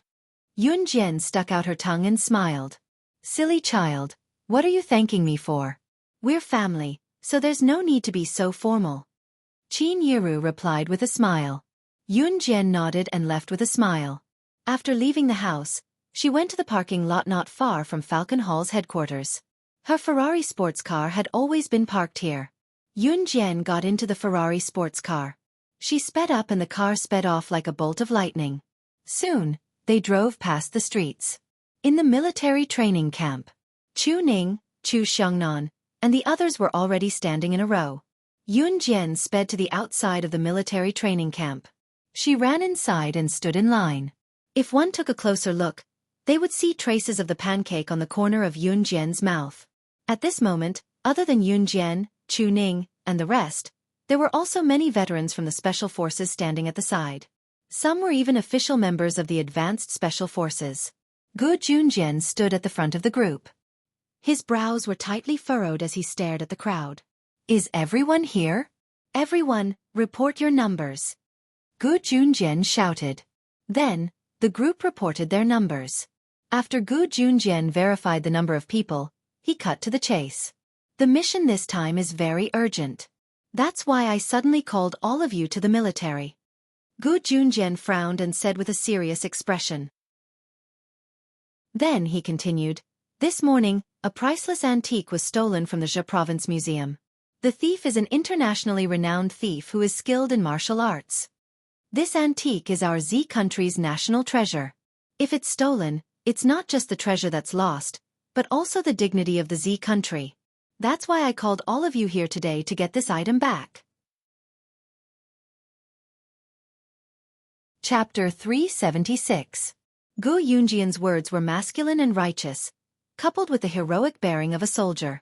Even though Gu Junjian was already middle-aged, it did not change his identity as the leader of the Advanced Special Forces. His words made everyone present feel a deep sense of oppression. Except for Yun Jian. "Report. Is the mission going to be carried out immediately?" Leader Lu Shiyun asked. Gu Junjian glanced over and nodded. "That's right. I'll be sending 3 teams to Country A to retrieve the stolen antiques." 3 teams meant that there were members from 3 teams. Usually, a team was made up of 7 to 8 people. Yun Jian's team of 7 was considered one team. Sending 3 teams to carry out the mission showed that Gu Junjian really valued this mission. After Gu Junjian finished speaking, he pointed at the members of the other 2 teams. The 2 groups he was referring to were all Advanced Special Forces soldiers and veterans. Their abilities were the pioneers among the Advanced Special Forces and they were the cream of the crop. When Gu Junjian pointed at them, it meant that those 2 teams had been included in the 3 teams heading to Country A for the mission. Finally, Gu Yunjian's hand stopped at Yun Jian's team. Then, Gu Junjian said to Yun Jian's team of 7, "Get ready. We'll depart to Country A in 30 minutes. I'll inform your family members one by one. Also, there are 7 people in your team. You've only given yourselves code names. Now, think of a name for your team. Tell me in 30 minutes. Now, go equip your weapons." This time, Gu Junjian wanted Yun Jian's team of 7 to be fully armed. The mission this time was far more difficult than the previous one. The reason why Gu Junjian did not send veterans was that Yun Jian's team of 7 had completed the mission in a shocking amount of time. This mission should not have been assigned to Yun Jian's team of 7 rookies, but it was still assigned to them. This showed how much Gu Junjian valued Yun Jian's team of 7. Yun Jian and the others entered the weapons room. This time, they weren't only allowed to choose one weapon. They were fully equipped, official Special Forces equipment. After equipping the equipment, they were no stranger to it. After the previous mission ended, Gu Junjian had increased the difficulty of the mission. Everything was done according to the standard of the Advanced Special Forces. This was both an honor and torture. These days, other than Yun Jian, everyone else was exhausted. But all in all, now was the time to check the results. "Hey, let's quickly discuss. What should we name our team?" "Hee, how about my code name, Thunderbolt Squad?" Chu Xiangnan laughed heartily as he spoke. "Bah, that's so unpleasant to hear." "Absolutely not." Chu Ning refuted Chu Xiangnan. "Let the captain take it. Feng Xiaoran suddenly said. Me? I can't do it. Why don't you think about it, Yun Jian? Lu Shiyun hurriedly waved his hands. He kicked the ball of thinking of a team name to Yun Jian. Kings. Yun Jian narrowed her eyes and said. What? The others were stunned. Team Monarch, I the unique and unique. Yun Jian brushed away the hair that was covering her eyebrows and said. That's a good name. Chu Ning suddenly laughed and clapped her hands. She was the first to agree. We'll choose this name then. Captain Lu Shiyun nodded. Since the captain had spoken, the others naturally had no objections. Team Monarch I the unique and unique. Like a king, they ruled the world and stood at the top of the world. Who could bully them? Kill without mercy. Yun Jian pursed her lips. Chapter 377. Country A was Country Z's neighbor, bordering Country Z. However, due to the land route, it took them quite some time to reach Country Z. The mission this time was rather risky, which was why Gu Junjian had mentioned it before they came. However, no matter how risky the mission was, no one wanted to quit. Country A was a country at war, so its economy could not be compared to Country Z. Moreover, Country A's security was poor, so it was common for people to kill people with knives on the streets. Considering that there were more than 20 people in Team 3, Gu Junjian arranged for a large bus to take them all the way to Country A. The bus was 2 stories high, with seats on the upper floor and the lower floor. Chu Ning and the rest were fresh to them, so they walked up and down the bus quite a bit along the way. This bus is so cool. It's 2 stories high. It's just like our house. It's like a moving house. Chu Ning jumped up and down, sitting beside Yun Jian from time to time and exclaiming. Yun Jian, on the other hand, sat obediently on the window seat on the 2nd floor of the bus. She looked out of the window, pursing her red lips as if she was thinking about something. Because it was a big bus on the 2nd floor, there were many seats. There were only about 20 people in total, so they sat in different places. In short, where there was no one sitting, one could sit anywhere. Yun Jian and the other 7 members of Team Monarch sat separately on the upper and lower floors.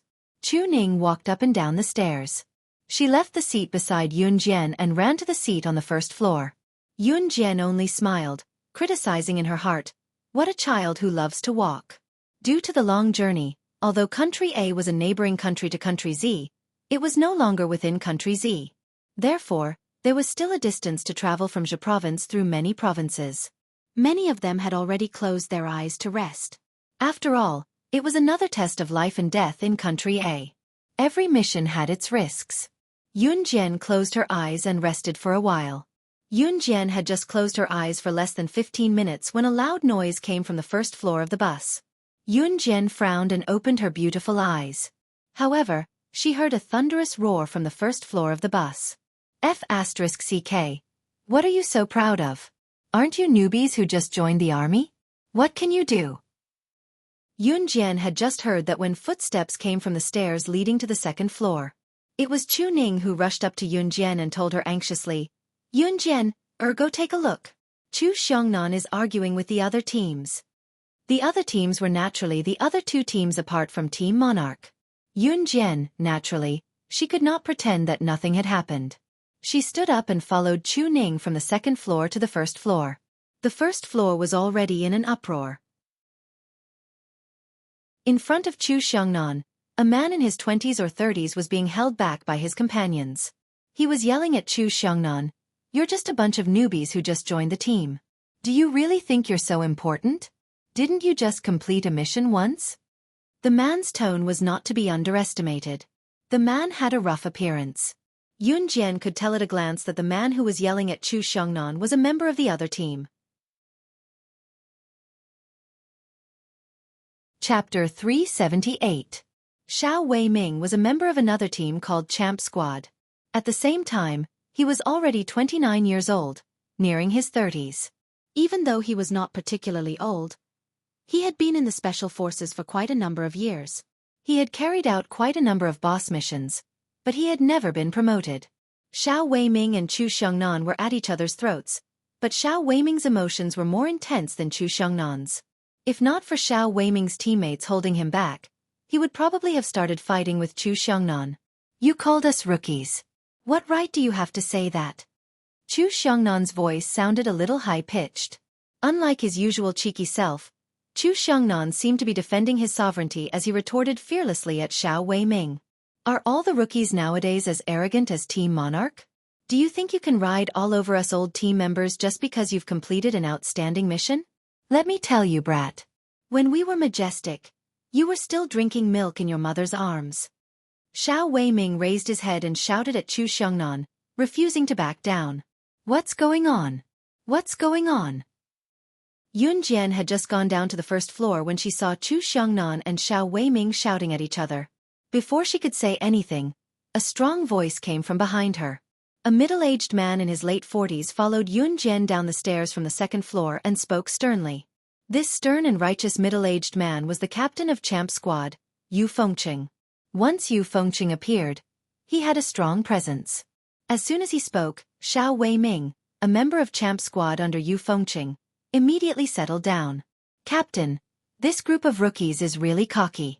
They were bragging about their abilities just now. I just didn't like them and said a few words, and they yelled at me. Xiao Weiming complained to Yu Fengqing. Yu Fengqing was already in his 40s. He believed that he had plenty of experience, so when he swept his gaze over the crowd, he had a condescending attitude. Yu Fengqing didn't look at Xiao Weiming. Instead, he looked at Chu Xiangnan and raised his voice. Where's your captain? Tell him to come out and talk to me. Yun Jian was standing beside Yu Fengqing. She glanced at Yu Fengqing from the corner of her eyes, and there was a hint of color in her eyes. But Yun Jian didn't say anything. I'm the captain. Lu Shiyun pushed aside the crowd and walked out. I don't care what your team members think, but when we're out on a mission, we must prioritize teamwork. You're all new recruits, so we veterans will give you some leeway in certain aspects. After all, you're still young and full of vigor, Yu Fengqing said without any hesitation. Yu Fengqing paused for a moment before continuing to speak to Lu Shiyun. In fact, his words were meant for all Team Monarch members. Young man, don't be complacent just because you've achieved something. There's always someone better than you. Don't forget that there's always someone better than you out there. With these few sentences, Yu Fengqing's meaning was very clear. He had obviously heard about the mission Yun Jian's team of 7 went on previously. Back then, Yun Jian's team of 7 carried out a very difficult mission, but they completed it in less than half a day. News of that had already spread among the special forces. Yu Fengqing's words were clearly aimed at Yun Jian's team, and he was sending them a very straightforward message. You may have some ability, but don't think too highly of yourself. Although Lu Shiyun was also a captain, he was at most in his 20s. In front of the experienced Yu Fengqing, he lacked some boldness. Therefore, Lu Shiyun hummed a sincere All right, that's all. Disperse. Disperse. Don't make such a big fuss over such a small matter in the future. Yu Fengqing said with a wave of his hand. As a result, the people who had gathered around also dispersed. Bah, you'd better remember this. Xiao Weiming spat at Chu Xiangnan and walked away.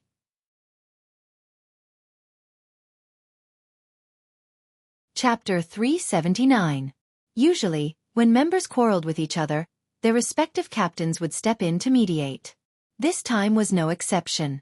Therefore, Yun Jian merely watched from the side without saying a word. By the time Yu Fengqing represented Champ Squad to speak to Team Monarch's captain, Lu Shiyun, the situation was more or less settled. Even if Yu Fengqing shared Xiao Weiming's dissatisfaction with Yun Jian's Team Monarch, he would only criticize Yun Jian and the rest in a tactful manner. He would not be like Xiao Weiming, who was stubbornly clashing with Chu Xiangnan in a fit of rage. Moreover, with Yu Fengqing's tone, the matter was resolved. When Xiao Weiming returned to his seat in a huff, Chu Ning ran over to help Chu Xiangnan, who was still fuming, to the second floor of the bus. They were separated from Xiao Weiming, who was still on the first floor. When they were on the way to the second floor, Chu Ning even called out to Yun Jian, Yun Jian, you're here too? Yun Jian nodded and followed them to the second floor of the bus. When Yun Jian went upstairs, she heard Xiao Weiming's mocking laughter. Hee hee, look at those Team Monarch members. All of them have skinny arms and legs. I don't mean to say this, but they must have been lucky to complete the previous mission so smoothly. These newbies, What kind of quality do they have? His voice was fading in the end. By then, Yun Jian had returned to the second floor of the bus. This is pissing me off. Chu Xiongnan could not help but blurt out before he even sat down. What's going on? I was just admiring the scenery outside the window. Why did you guys start arguing? Chu Ning asked Chu Xiongnan with a frown. Yun Jian had already found an empty seat and sat behind Chu Xiongnan and Chu Ning. I was just bragging to Hong Dork about Team Monarch's dominance earlier. I'm just bragging about myself, and I'm not bothering anyone. In the end, that guy just couldn't stand me. It's fine that he scolded me, but he even called us Team Monarch rookies. He said that the missions we completed back then were all due to luck. Humph, I'm so pissed off. Chu Xiongnan spoke a long string of words, but at this time, his mood was extremely complicated. Looking at his expression, one could tell that Chu Xiongnan was really angry. Chu Ning stopped bickering with Chu Xiongnan and spoke up for Chu Xiongnan instead. All right, don't be angry. When we reach Country A, we'll try our best to snatch back the antiques before they do. When the time comes, we'll rely on our abilities to humiliate them. In fact, although Chu Ning and Chu Xiongnan were usually like enemies when they were together, scolding each other and teasing each other, they would always help each other when they encountered a problem. Yun Jian leaned her head lazily with both hands behind her back. She looked at the two people sitting in front of her and smiled with her eyes narrowed. Since there was nothing else for her to do, Yun Jian closed her eyes again and rested for a while. The exclusive two-story bus from Z country to a country didn't stop moving. The scenery outside the window changed again and again. Yun Jian sat in the bus and rested for a long time. The bus stopped moving at night. After all, it was not safe to drive at night, and the driver needed to rest as well. With that, when Yun Jian and the rest arrived in Country A, it was already 6 or 7 o'clock the next night. At night, Yun Jian and the rest rested on the bus seats, leaning against the seat. It was not good to sleep like that, so when they arrived in Country A, they immediately checked into a hotel. That was because the people in Country A did not speak Mandarin or English, but their own language. Therefore, when they entered the hotel, the three teams, more than 20 people, realized that there was a language barrier. Wanting to give it a try, Yu Fengqing scanned the crowd like the leader of the group and asked, "Who among you can speak Country A's language?" When Yu Fengqing scanned the group, he did not even look at Yun Jian and the rest. In his opinion, Yun Jian and the rest were new recruits who did not have any achievements. How could they know Country A's language? Chapter 380. Yu Fengqing glanced at his own champ squad, then looked at another member called Flying Dragon Squad and asked them a question. Yu Fengqing did not care about Yun Jian's Team Monarch at all. He did not even look at them when he was questioning them. Hence, when Yun Jian's melodious voice rang out, it came from behind Yu Fengqing. Yu Fengqing was stunned. He turned around and stared at Yun Jian like everyone else in Champ Squad and Flying Dragons. He raised his brows in disbelief. "You know how to speak? Are you sure?" His tone was filled with disbelief. If it were anyone else, Yu Fengqing and the rest might have believed her. However, Yun Jian was the youngest among them. Could she really learn Country A's language at such a young age? Country A didn't speak English. Yun Jian did not care about the disbelief in Yu Fengqing and the rest's eyes. She walked to the front desk of the hotel and knocked on the table with her fingertips. Then, she looked at the Country A lady at the front desk and spoke in a language that was almost the same as a Country A person's. "Hello, beautiful lady. We have a total of 21 people. Please give us 7 rooms." Yun Jian and the rest had a total of 21 people. 7 rooms would be just right for 3 people each. Yun Jian, Chu Ning, and Jiang Weiwei were all girls. Hence, they could share a room. "All right, beautiful lady." The Country A lady at the front desk gave Yun Jian a beautiful smile and issued the room tickets. The moment Yun Jian spoke to the Country A lady, Yu Fengqing and the rest were completely stunned. Even if Yu Fengqing and the rest did not know Country A's language, they could tell that Yun Jian's accent was the same as the Country A lady at the front desk. Moreover, the Country A lady at the front desk even replied to Yun Jian. Obviously, she understood what Yun Jian meant. Yun Jian could really speak Country A's language. Yu Fengqing and the rest were stunned. Especially Yu Fengqing. He watched as Yun Jian walked back with the receipt for the room. Once he thought of how he looked down on Yun Jian. His face darkened as though he had fallen into a cesspool. You can check in now. Yun Jian waved the receipt and room key in her hand. Country A's hotel registration did not require complicated procedures. Moreover, Country A's security was not comprehensive. Hence, Yun Jian had already gotten the receipt and key after paying. The key was the hotel's key. However, due to the backward economy, it was different from China's. Due to Yun Jian's presence, everyone returned to their rooms swiftly. Once they were back in the hotel room, Chu Ning collapsed on the bed and chuckled at Yun Jian. Heh, Yun Jian, you're really something. Just how ugly was the expression of the leader of the champ squad just now? Humph. Serves them right for looking down on us. Chu Ning and Chu Xiongnan were used to having their emotions written all over their faces. Yun Jian only smiled faintly. Knock, knock, knock. Just then there was a knock on the door. I'll go open the door. Jiang Weiwei had just put down her luggage when Chu Ning jumped up from the bed and ran to open the door barefooted. The door opened. The person standing outside was none other than the captain, Lu Shiyun. Pack up. We'll gather in the lobby on the first floor. The three of us will discuss the plan together. Lu Shiyun was here to inform them. Okay. Got it. Chu Ning gestured at Lu Shiyun. Yun Jian walked around the room. She did not take off her shoes. Hearing Lu Shiyun's words, she immediately followed him out. The lobby on the first floor was a place that this relatively high-end hotel provided for travelers to relax and chat. By the time Yun Jian, Chu Ning, and Jiang Weiwei went downstairs, Yu Fengqing and the rest were already standing in the lobby. Tisk, women are so troublesome. Xiao Weiming felt that the matter was not big enough, so he shouted loudly. Chapter 381. Xiao Weiming's provocative words had no effect on Yun Jian. At the same time, Chu Xiongnan, Chu Ning, and the rest automatically blocked Xiao Weiming's words and ignored him. Xiao Weiming was directly ignored. He snorted, and in the end, he did not make a sound. All right. Everyone, quiet down. Yu Fengqing acted as the leader of the three squads again. He slapped the coffee table in front of him and shouted. The moment Yu Fengqing spoke, everyone quieted down. All three squads are here for the same mission, so we have to work together. Moreover, the target of this mission is the internationally renowned thief. Yu Fengqing expressed his opinion. So you're saying that all three squads have to work together? Someone asked. Yu Fengqing continued to express his opinion, and what he said seemed to make sense. Yes, all three squads will work together to catch that thief and get the item back. So during this period, I hope that all three squads can work together without any disputes and work together to complete the mission. That was Yu Fengqing's opinion. What's more, Yu Fengqing's words were reasonable. Even he was impressed by himself. Lu Shiyun frowned and didn't say anything. I don't agree. Just as the group of people were almost done with their discussion, a clear female voice rang out again, interrupting everyone. Yu Fengqing's eyebrows twitched when he heard the voice.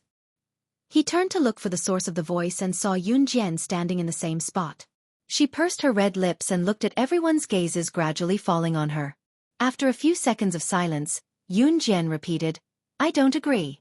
We have 3 squads with 21 people.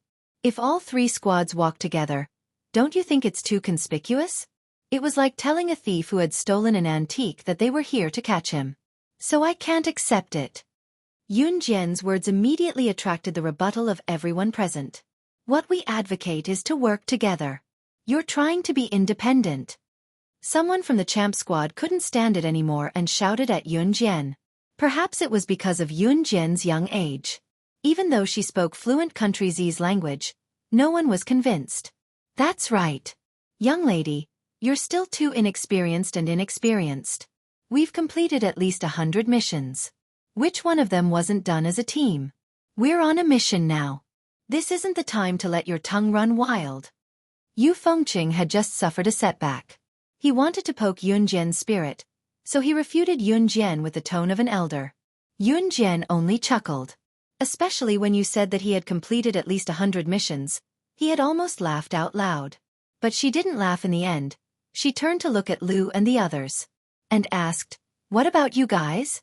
Do you want to work with them or with me? Yun Jian ignored Yu Fengqing, but her words were obvious. She was asking Lu Shiyun and the others if they wanted to complete the mission with her or follow Yu Fengqing's arrangement and complete the mission with Yu Fengqing and the others. Young lady, even a fool would know what to choose. You can either leave on your own or come with us. The person from Champ Squad who had spoken just now mocked Yun Jian again. Yu Fengqing also raised his head high. From what he could see, Lu Shiyun and the others would definitely follow them. After all, Yun Jian was just a teenager who had yet to reach adulthood. Even if she was good, where could she go? But the team that Yu Fengqing led was different. He had led his own team and completed countless missions. There was no way Lu Shiyun would take Team Monarch and leave with a brat like Yun Jian. Chapter 382. What? Yu Fengqing thought that since Lu Shiyun was the leader of Team Monarch, Lu Shiyun would definitely choose to go with him. He did not expect Lu Shiyun to choose to go with Yun Jian instead. I'll go with Yun Jian too. Chu Ning said without hesitation after Lu Shiyun. Me too. Me too. Then, other than Lu Shiyun, the other 5 voices followed without hesitation. However, everyone's choice was the same.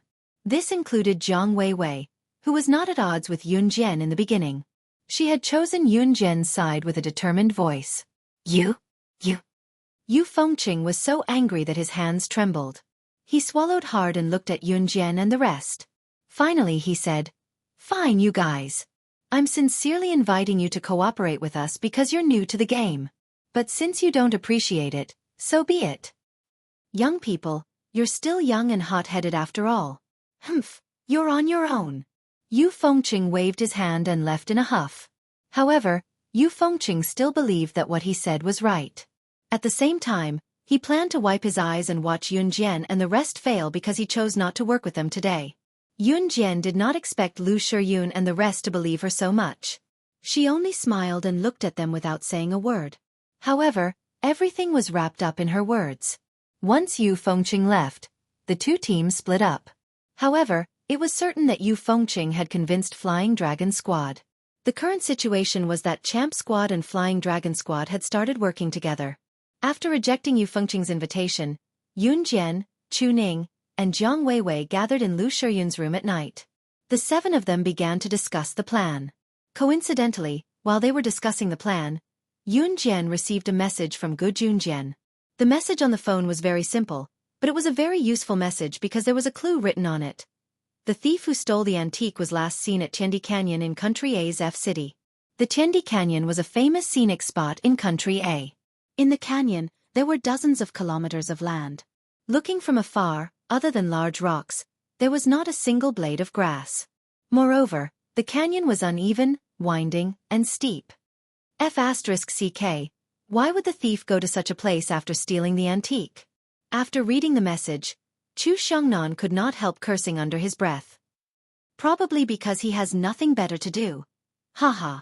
Chu Ning laughed. Tiandi Canyon. Yun stood up and looked at the group. It will take 2 hours. We'll leave tomorrow morning. We'll rest and rest. We'll sleep from now on. We'll wake up at 4 tomorrow morning. Yun stood up, looked at the group and spoke. 4 o'clock. Oh my God. Chu Xiangnan complained. We sleep. Yun Jian and the other 2 returned to their rooms.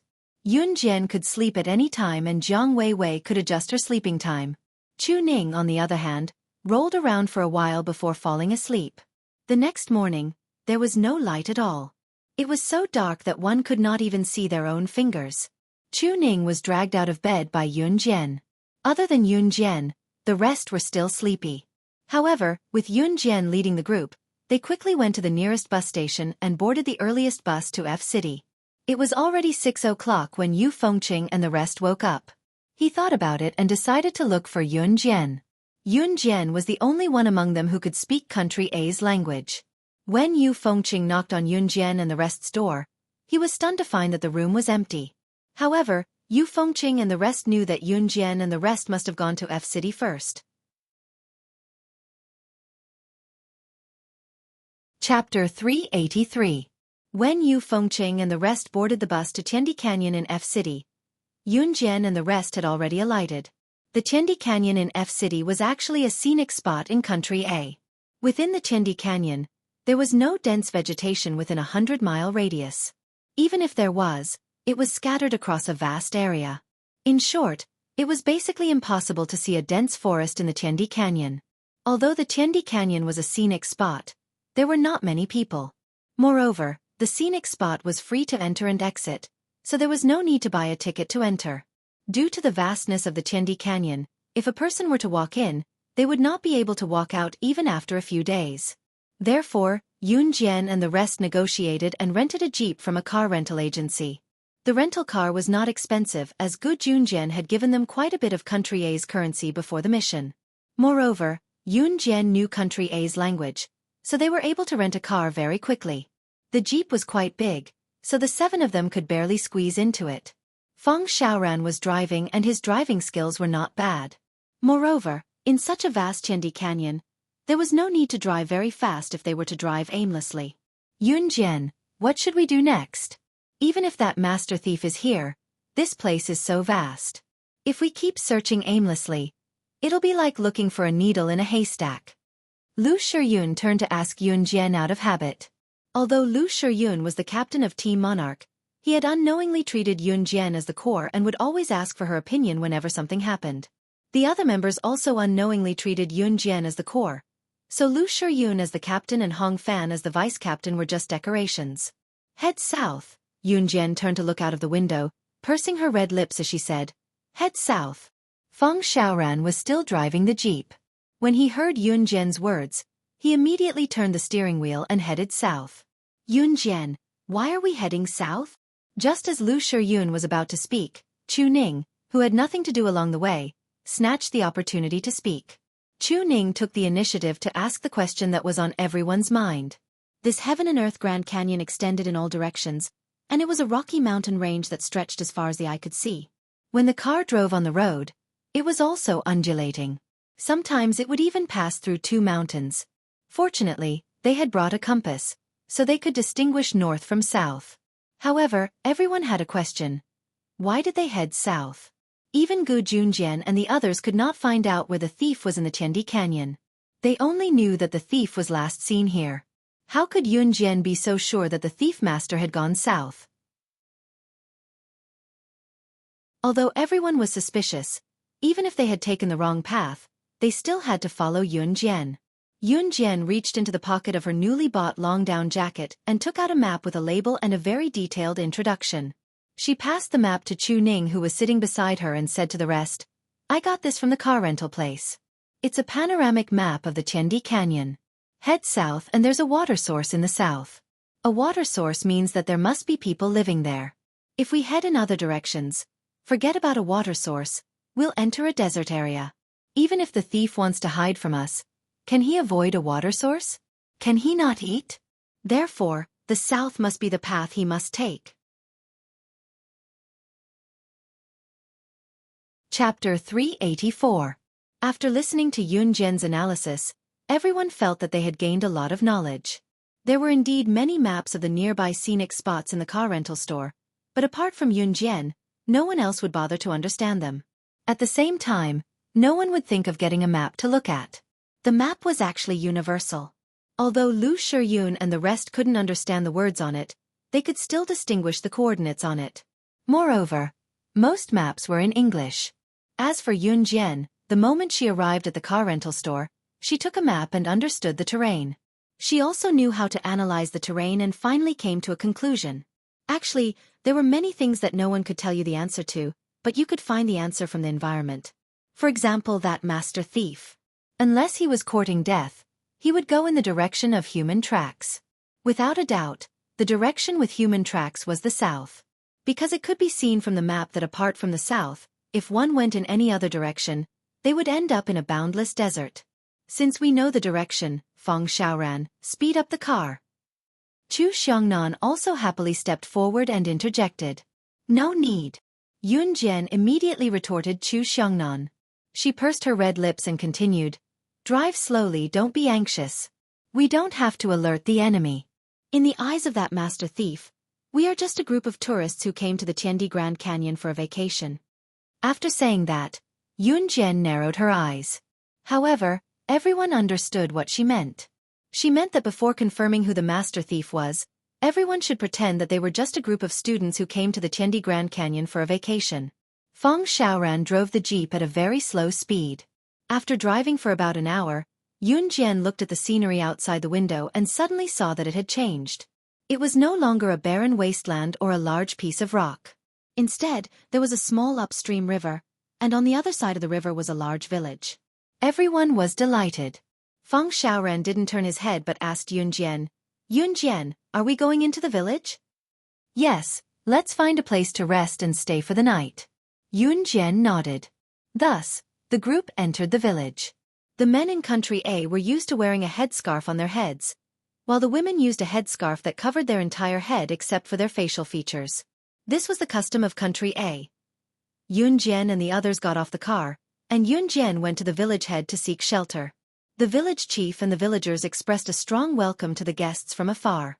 In the end, the village chief divided Yun Jian and the others into 4 groups and arranged them to live in 4 different households in the village. Yun Jian was arranged to live alone in a seemingly poor family. This family was very hospitable. The hostess was in her 40s and her name was Adia. Adia had a daughter who was 2 years younger than Yun Jian. Her name was Mai Boba. Adia's husband had already passed away, so Adia had to raise her child Mai Boba alone. Life was very difficult for her. In spite of it, Adia expressed the strongest welcome to Yun Jian, an outsider. In less than half a day, Adia's daughter, Mai Boba, had already become familiar with Yun Jian. In addition, there was no language barrier between Yun Jian and the people in Country A, so Mai Boba seemed to like her sister very much. Mai Boba shook Yun Jian's hand and looked at Yun Jian expectantly. "Big sister, can you accompany me to the river to catch fish?" Yun Jian also liked this little sister who was 2 years younger than her. She nodded and followed Mai Boba to the river in the village. There were already many children of Mai Boba's age standing by the river. All the children were catching fish in the most primitive way, holding a long sharpened bamboo pole, standing in the shallow and clear river, looking at the fish swimming back and forth, and directly poking them with the bamboo pole. Mai Boba had just taken Yun Jian's hand to the river when they were surrounded by a group of careless boys. Chapter 385. Because she didn't have a father, she had been bullied by these naughty children since she was a child. Originally, Mai Boba had been bullied to the point of numbness, but in front of Yun Jian, the elder sister she had just met, she was surrounded and mocked. Mai Boba's face immediately turned pale. "We're just here to slack off, don't be like this." Mai Boba's face was pale. She was afraid that Yun Jian would ignore her because she was bullied by these boys, so she looked at the group of boys around her with pleading eyes and said. Yun Jian's eyes flashed. Mai Boba had been bullied since she was a child. Because she didn't have a father, the naughty children around her had always made fun of her and even made up poems about her life experience. Mai Boba was not as alone as she was now when she was a child. She used to have friends. But later, her friends were scared away by these boys and were no longer willing to play with her. When Yun Jian moved into Mai Boba's house, Mai Boba was half surprised and half happy. Especially when Yun Jian didn't refuse to make friends with her, Mai Boba's heart was overflowing with joy. But now, the actions of these boys made Mai Boba afraid. She was afraid that because of these boys, the elder sister she had just met would not be willing to make friends with her. "Slack off? Haha, with just the 2 of you?" At this time, a heavy sarcastic voice suddenly came. A 16 or 17-year-old boy with a dark complexion but a decent appearance pushed the crowd aside and stood in front of Mai Boba and Yun Jian. This 16 or 17-year-old youth seemed to be the king of this group of boys, because when this youth appeared, the other boys all cheered and made way for him. "Jiliheng." Mai Boba looked at the 16 or 17-year-old boy with some fear, and couldn't help exclaiming. The boy called Jiliheng stretched out his hand, raised his head, hooked Yun Jian with his finger, and then said arrogantly, "I heard that you're a foreigner and Mai Boba's new friend? Ha! How dare you be friends with Mai Boba without my consent?" Jiliheng's tone was very tough. That feeling of, "I am the master," made Yun Jian narrow her eyes. "Why not?" Yun Jian raised her eyebrows. She narrowed her eyes and replied in fluent Country Z. "Big sister, don't. Let's go. He's Jilaheng, the overlord of our village. No one can challenge his dignity. Let's go. My boba tugged at Yunjian's clothes and said with some fear. Yunjian lowered her eyes and retracted her gaze. She did not intend to be nosy. She was here to carry out a mission. That godly thief could be around at any time. If she let her guard down, or if she showed off her skills, wouldn't she be luring the snake out of its hole? Just as Yunjian and my boba turned around and took 2 steps, Jilaheng's voice came from behind again. Hey, are you really leaving? However, Yunjian ignored him. Jilaheng was anxious. It was rare for him to meet a girl who was not afraid of him mentally. Purely out of curiosity, he wanted to stop Yunjian. However, seeing that she did not move at all, Jilaheng shouted again. Stop, stop, stop. Let's have a fishing competition. Let's see who can catch more fish in 10 minutes. If you win, I won't bully my boba anymore. How about it? And I promise that no one will bully her in the future. Really? Yunjian heard Jilaheng's words and instantly paused. She turned around and asked. Of course, I, Jilaheng, am a man. I never go back on my words. Jilaheng patted his belly and promised. Then let's begin. Yunjian's speed of change was unpredictable. Jilaheng was also slightly stunned. However, when he thought that she was just a girl younger than him, he did not think much of it. Therefore, Jilaheng immediately asked someone to bring 2 bamboo poles. He and Yunjian each took a bamboo pole. When Lu Shiyun and the others met at their respective residences and walked across the river to find Yunjian, they happened to see Yunjian holding a bamboo pole and preparing to compete with Jilaheng in fishing.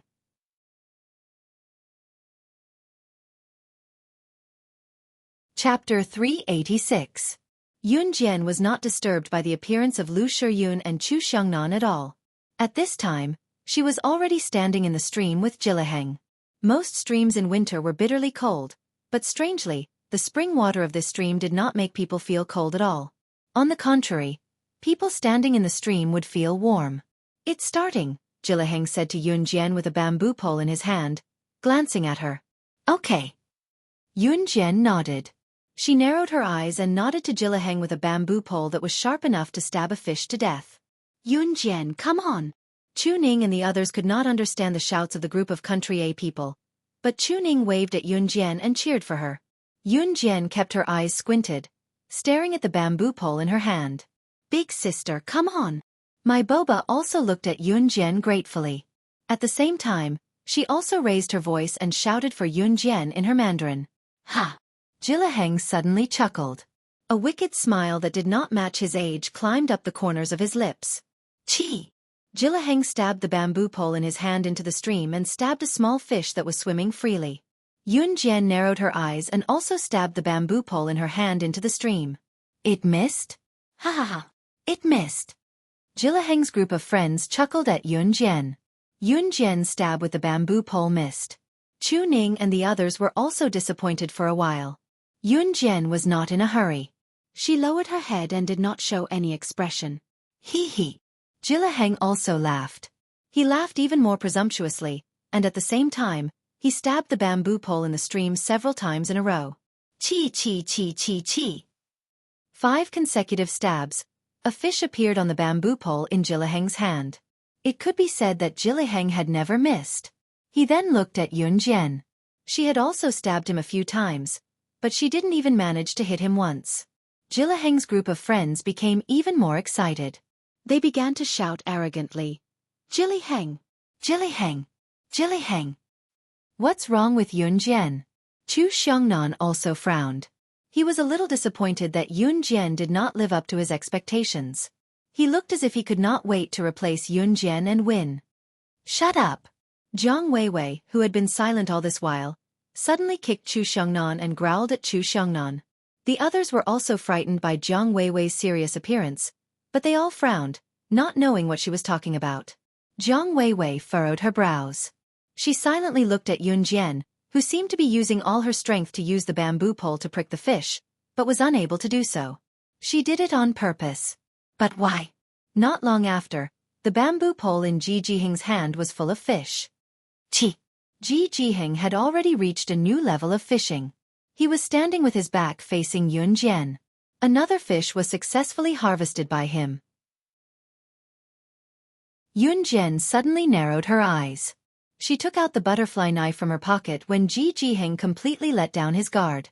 She had already moved behind Ji Jiheng in a flash. She lifted her leg and kicked Ji Jiheng's back, sending him flying to the shore. At the same time, as everyone watched this sudden change in horror, Yun Jian had already arrived in front of Ji Jiheng. The butterfly knife in her hand did not wait for Ji Jiheng to react. She placed it on Ji Jiheng's neck. "Outsider, what are you doing? You can't win the fishing competition. What are you doing to Ji Jiheng?" The group of boys immediately shouted. Chu Xiangnan and the others were also confused. "Yun Jian, what are you doing? Even if you lose, just admit defeat. It's not like you can't afford to lose." Chu Xiangnan even opened his mouth and said. Yun Jian ignored everyone. She maintained her original posture and narrowed her eyes. The butterfly knife in her hand was even closer to Ji Jiheng's neck. "Do you think I can't recognize you just because you've disguised yourself? Our famous thief god, Mr. Peter." Yun Jian looked at Ji Jiheng and said with a smile.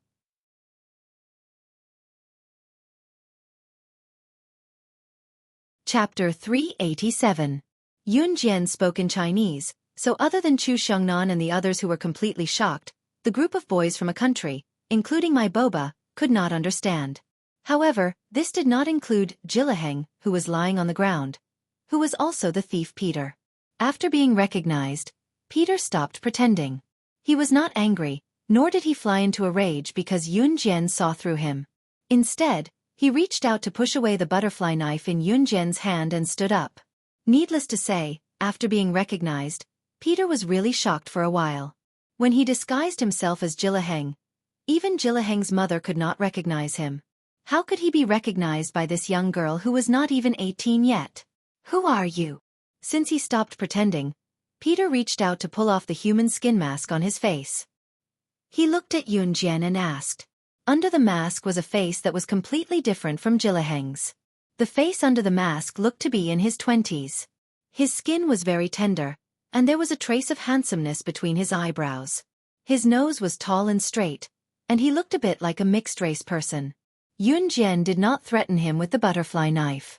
She narrowed her eyes and smiled as she shouted at Peter. "Your ancestor! F***CK, don't tell me you're—" Peter heard Yun Jian's familiar words. He could not help but jump and shout while pointing at Yun Jian. The only person who could stand in front of him and call him his ancestor was that terrifying woman. Peter looked at Yun Jian in a daze. He gestured at Yun Jian and asked in surprise, Why do you look completely different? Take a guess." Yun Jian crossed her arms. She did not look at Peter. Instead, she curved her red lips and smiled slightly. She did not recognize him at first, but in her eyes, Peter's disguise as Jillaheng was too flawed. First of all, she could see from Peter's face that there were creases on his face and around his ears. As for Peter's identity, first of all, he stole the antiques. Stealing antiques that were heavily guarded in Jia province was not a simple matter. At the very least, that was something only a world-class thief could do. Back then, Yun Jian knew a world-class thief who was good at stealing, Peter. Another characteristic of Peter was that he loved to play. Just like just now, once Peter started playing the game of fishing, he couldn't stop. And Yun Jian took advantage of Peter's loss of vigilance to make her move. While Pete and Yun Jian were chatting happily and acknowledging each other, the boys around them were so frightened that they ran home crying for their mothers when they saw Pete, who suddenly tore off his human skin mask and changed his face. Lu Shiyun, Chu Xiangnan, and the others were completely dumbfounded. All of them had heard Yun Jian calling Pete, thief god, just now. This meant that Peter, who had suddenly changed his face, was the thief they had been looking for. But looking at the situation, could it be that Yun Jian knew him? Everyone was panic-stricken, but no one said anything. In fact, Yun Jian and Peter did know each other. That was something that happened in Yun Jian's previous life. This Peter was actually a world-famous thief. It was said that he had never failed to steal anything. But in fact, he had failed once. The reason was that the thing that Peter wanted to steal was also the target of Yun Jian's mission. Later on, the two of them met, and Yun Jian won directly by force. Before Yun Jian took the thing and ran away, Peter shouted at her, "Who the hell are you? How dare you steal from me?" "Your ancestor." Yun Jian replied with this sentence. In general, Peter's skills were not bad, but it was the first time he lost to a woman. So, he had a deep impression of Yun Jian. However, Peter didn't know about Yun Jian's other identities. He only knew that this woman, Yun Jian, was really terrible. The thing that he had stolen was clearly in his hands, but in the end, it was snatched away by Yun Jian.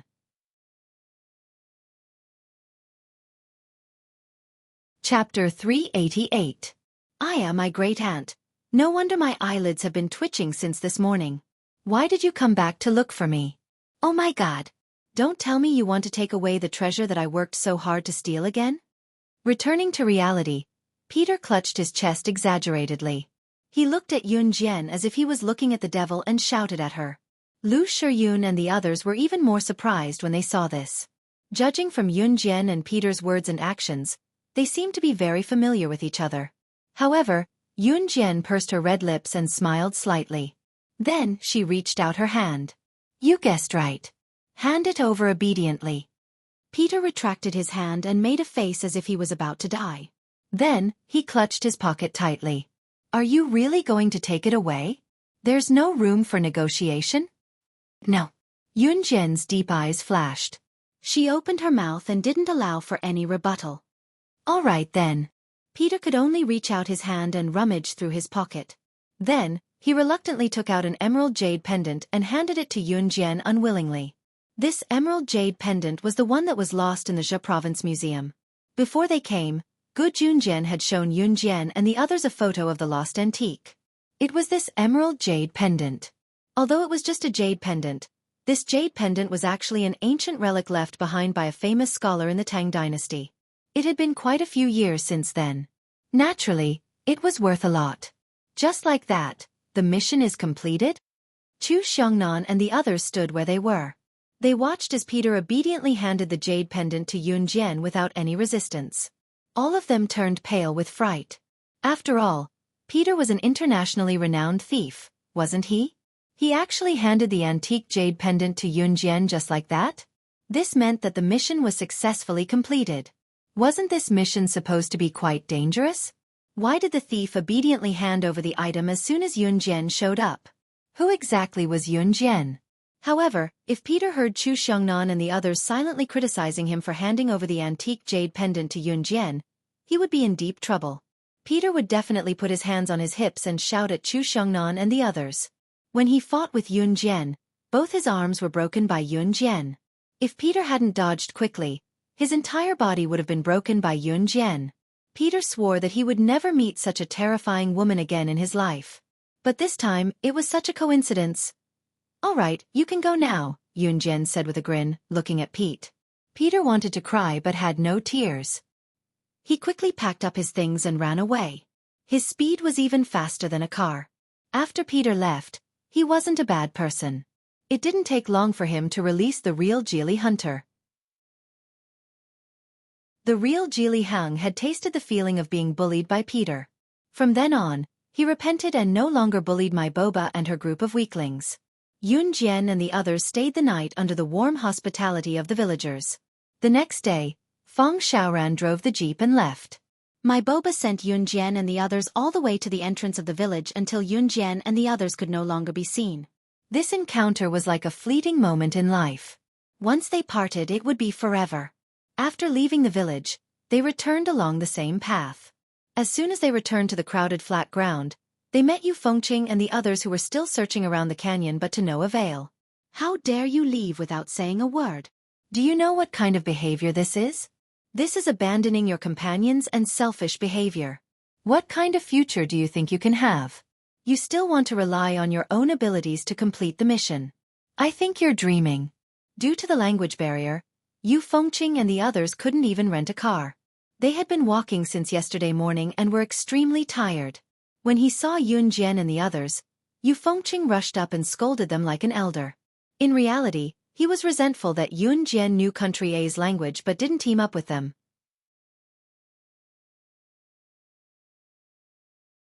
Chapter 389. Pack up what team? Return to the country? Wait a minute, mission completed? Yu Fengqing was about to yell at Yun Jian, but after a few words, he caught what Yun Jian meant and held his tongue. In the next second, he was overwhelmed by shock. From Yu Fengqing's perspective, no matter how capable Yun Jian was, there was no way she could lead Team Monarch to complete the mission successfully. Yu Fengqing was not the only one who thought so. Everyone in the Champ Squad and Flying Dragon Squad shared the same thought. The difficulty of this mission was highly valued by their superiors. The importance Gu Junjian placed on this mission could be seen from the fact that he deployed the 3 best squads in the military to complete the mission together. There was no doubt that even if the Champ Squad and the Flying Dragon Squad joined forces, they still couldn't find the slightest trace of the godly thief who had stolen the antique. How long had it been? Yun Jian said that Team Monarch had completed the mission? Little girl, are you kidding? A rough-looking man from the Champ Squad asked Yun Jian arrogantly. The tone of this person's voice was filled with an air of complete disbelief. Ha! I think this bunch of newbies from Team Monarch have never learned anything except to brag. If the mission this time was so easy, why did Officer Gu send us 3 squads to complete it? To play monkeys? Xiao Weiming had a fight with Chu Xiongnan early in the morning, so he was now unhappy with the rest of Team Monarch. Yu Fengqing thought the same when he heard what his own squad members said. Young people, it's good that you have a heart that's eager for success, but everything has to be done according to the facts. The mission this time isn't so easy. I saw that you guys went into the Tiandi Canyon and didn't find anything? I've said it before, we have to work together and work together. Yu Fengqing's long-winded words came one after another. However, Yu Fengqing and the others' intentions were clear. As for Yun Jian's claim that Team Monarch had found the antique, they remained unconvinced. Hey, you guys! When Chu Xiongnan heard this, he was also anxious. He opened his mouth to say something, but was stopped by Yun Jian. Since you want to enter the Heaven and Earth Grand Canyon, then go ahead. We won't accompany you. Yun Jian only said this one sentence before she led everyone away. The attitude of Yu Fengqing and his group disgusted Yun Jian, so she didn't even intend to say anything more. She directly called for Lu Shiyun and the others to leave with her. Seeing Yun Jian and the rest leave, Yu Fengqing stomped his feet in anger. He even shouted at Yun Jian and the rest. Young and hot-blooded. Not knowing what's good for him. Humph, since that's the case, we'll leave on our own. Yu Fengqing cursed in a low voice before leading his group into the Tiandi Grand Canyon. Yun Jian and her friends went back on their own and took the bus back. It was a long and bumpy ride before they finally made it back to Longmen City. After passing the jade pendant to Gu Junjian, it was announced that the mission was successfully completed once again. Gu Junjian was utterly shocked. He did not expect Yun Jian and the others to return so soon. When he kept the jade pendant, he looked at Yun Jian blankly and asked, "The mission is completed? What about the other 2 squads?" "They don't believe me, so they're still in Country A," Yun Jian said to Gu Junjian with narrowed eyes. After a beat, Gu Junjian pressed his lips together, unable to say anything in the end. At this moment, Gu Junjian was deeply aware of something. Whether it was Team Monarch's mission completion time last time or this time, it was telling Gu Junjian that Team Monarch had a bright future ahead of them. Yun Jian's future achievements were definitely not something a mere special forces team could hold back. Yu Fengqing and the rest, on the other hand, had searched for half a month in the Tiandi Grand Canyon and turned the entire Country A upside down, but they could not find any trace of Peter the Godly Thief. It was only when Gu Junjian sent someone to bring them back that he told them that Yun Jian had already brought the antique jade pendant back half a month ago. Yu Fengqing and the rest nearly vomited blood from anger.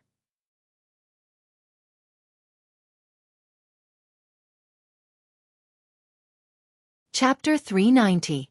Initially, she thought that Yun Jian and the rest would be away for at least 10 days to half a month, and they might not even be able to make it back for the new year. However, her daughter was home in less than 2 days. Naturally, Qin Yiru breathed a sigh of relief. After all, going on a mission was risky. It was just the start of winter break, and there was still some time before the new year. The next evening, Qin Yiru went to the mall to buy some New Year goods after work. Qin Yiru had some savings now. Ever since she started working at New Cruise, the family was never short of money. Therefore, Qin Yiru bought more when she went shopping for New Year's goods. "Mom, I won't be having dinner at home today. You don't have to prepare a bowl and chopsticks for me." Yunjian told Qin Yiru. She stood in front of the door, put on a pair of white shoes and wrapped a scarf around her neck, and turned to pull the door open. "Aye, sure." Qin Yiru agreed. Yunjian pulled the door open, braving the bone-chilling wind outside and walked out. Today, she wore a long down jacket that was long enough to cover her knees. She tied her hair into a high ponytail and wrapped the rest of her body in a scarf. Her lower body was a little simple. She only wore a pair of long johns, which was quite warm. After completing the mission yesterday, to celebrate, Chu Xiongnan was the host. He invited all the members of Team Monarch and planned to treat them to dinner. After dinner, they even planned to go to karaoke. Their identity as special forces aside, Chu Xiongnan was actually a rich young master from a big family, and his family was extremely wealthy. Since he did not lack money since he was young, Chu Xiongnan was used to living a life of having everything taken care of. He was usually generous. In fact, Chu Xiongnan was the weakest in Team Monarch. As for why he was chosen, it was because Chu Xiongnan was forced into it by his father. He said that he wanted him to suffer in the army so that he could change his arrogance. Before entering the special forces, Chu Xiongnan was a typical rebellious teenager. He hung out with a bunch of bad friends all day long and often didn't return home at night. Therefore, in a fit of anger, Chu Xiongnan father used his connections to get him into the special forces. He even told him that if he dared to go home without learning some skills, he would break his legs. It was Chu Xiongnan himself who told these things to everyone as if it was a joke. Yunjian braved the cold wind and walked out of the house. She turned a few corners and came to the entrance of an alley. At the entrance of the alley, Chu Xiongnan and the others were already stomping their feet as they waited for Yunjian. Seeing Yunjian walking over, Chu Xiongnan quickly waved and said, "Yunjian, you just came. Quick, quick, quick. Here, hurry up, I'm freezing." Yunjian followed Chu Xiongnan and the others. "I'll treat you guys to a feast today. Hee hee." Chu Xiongnan blew on the warm air and said to Yunjian and the others, "Don't give me that. What time is it? Hurry up, I'm starving." Chu Ning jumped up and slapped Chu Xiongnan head. She ordered Chu Xiongnan in a domineering tone. Okay, let's go." Chu Xiongnan took the lead and led everyone to the location of the feast. Yunjian walked at the back. She pursed her lips, and her delicate little face was already red from the cold. The feast that Chu Xiongnan mentioned was a newly opened hotel. It didn't have a star rating, but the prices of the food inside were very expensive. This hotel was opened by a foreign country, and the owner was a foreigner. Chu Xiongnan brought Yunjian and the others into the hotel. The lights at the main entrance of the hotel flickered, and a huge chandelier hung above. There were guests at all the tables on the first floor, and it looked like all the tables had been booked. It looked like someone was holding a banquet. Therefore, Chu Xiongnan planned to lead Yunjian and the others directly to the second floor. You're tuning in to the Xueqi's Martial Arts Saga YouTube channel.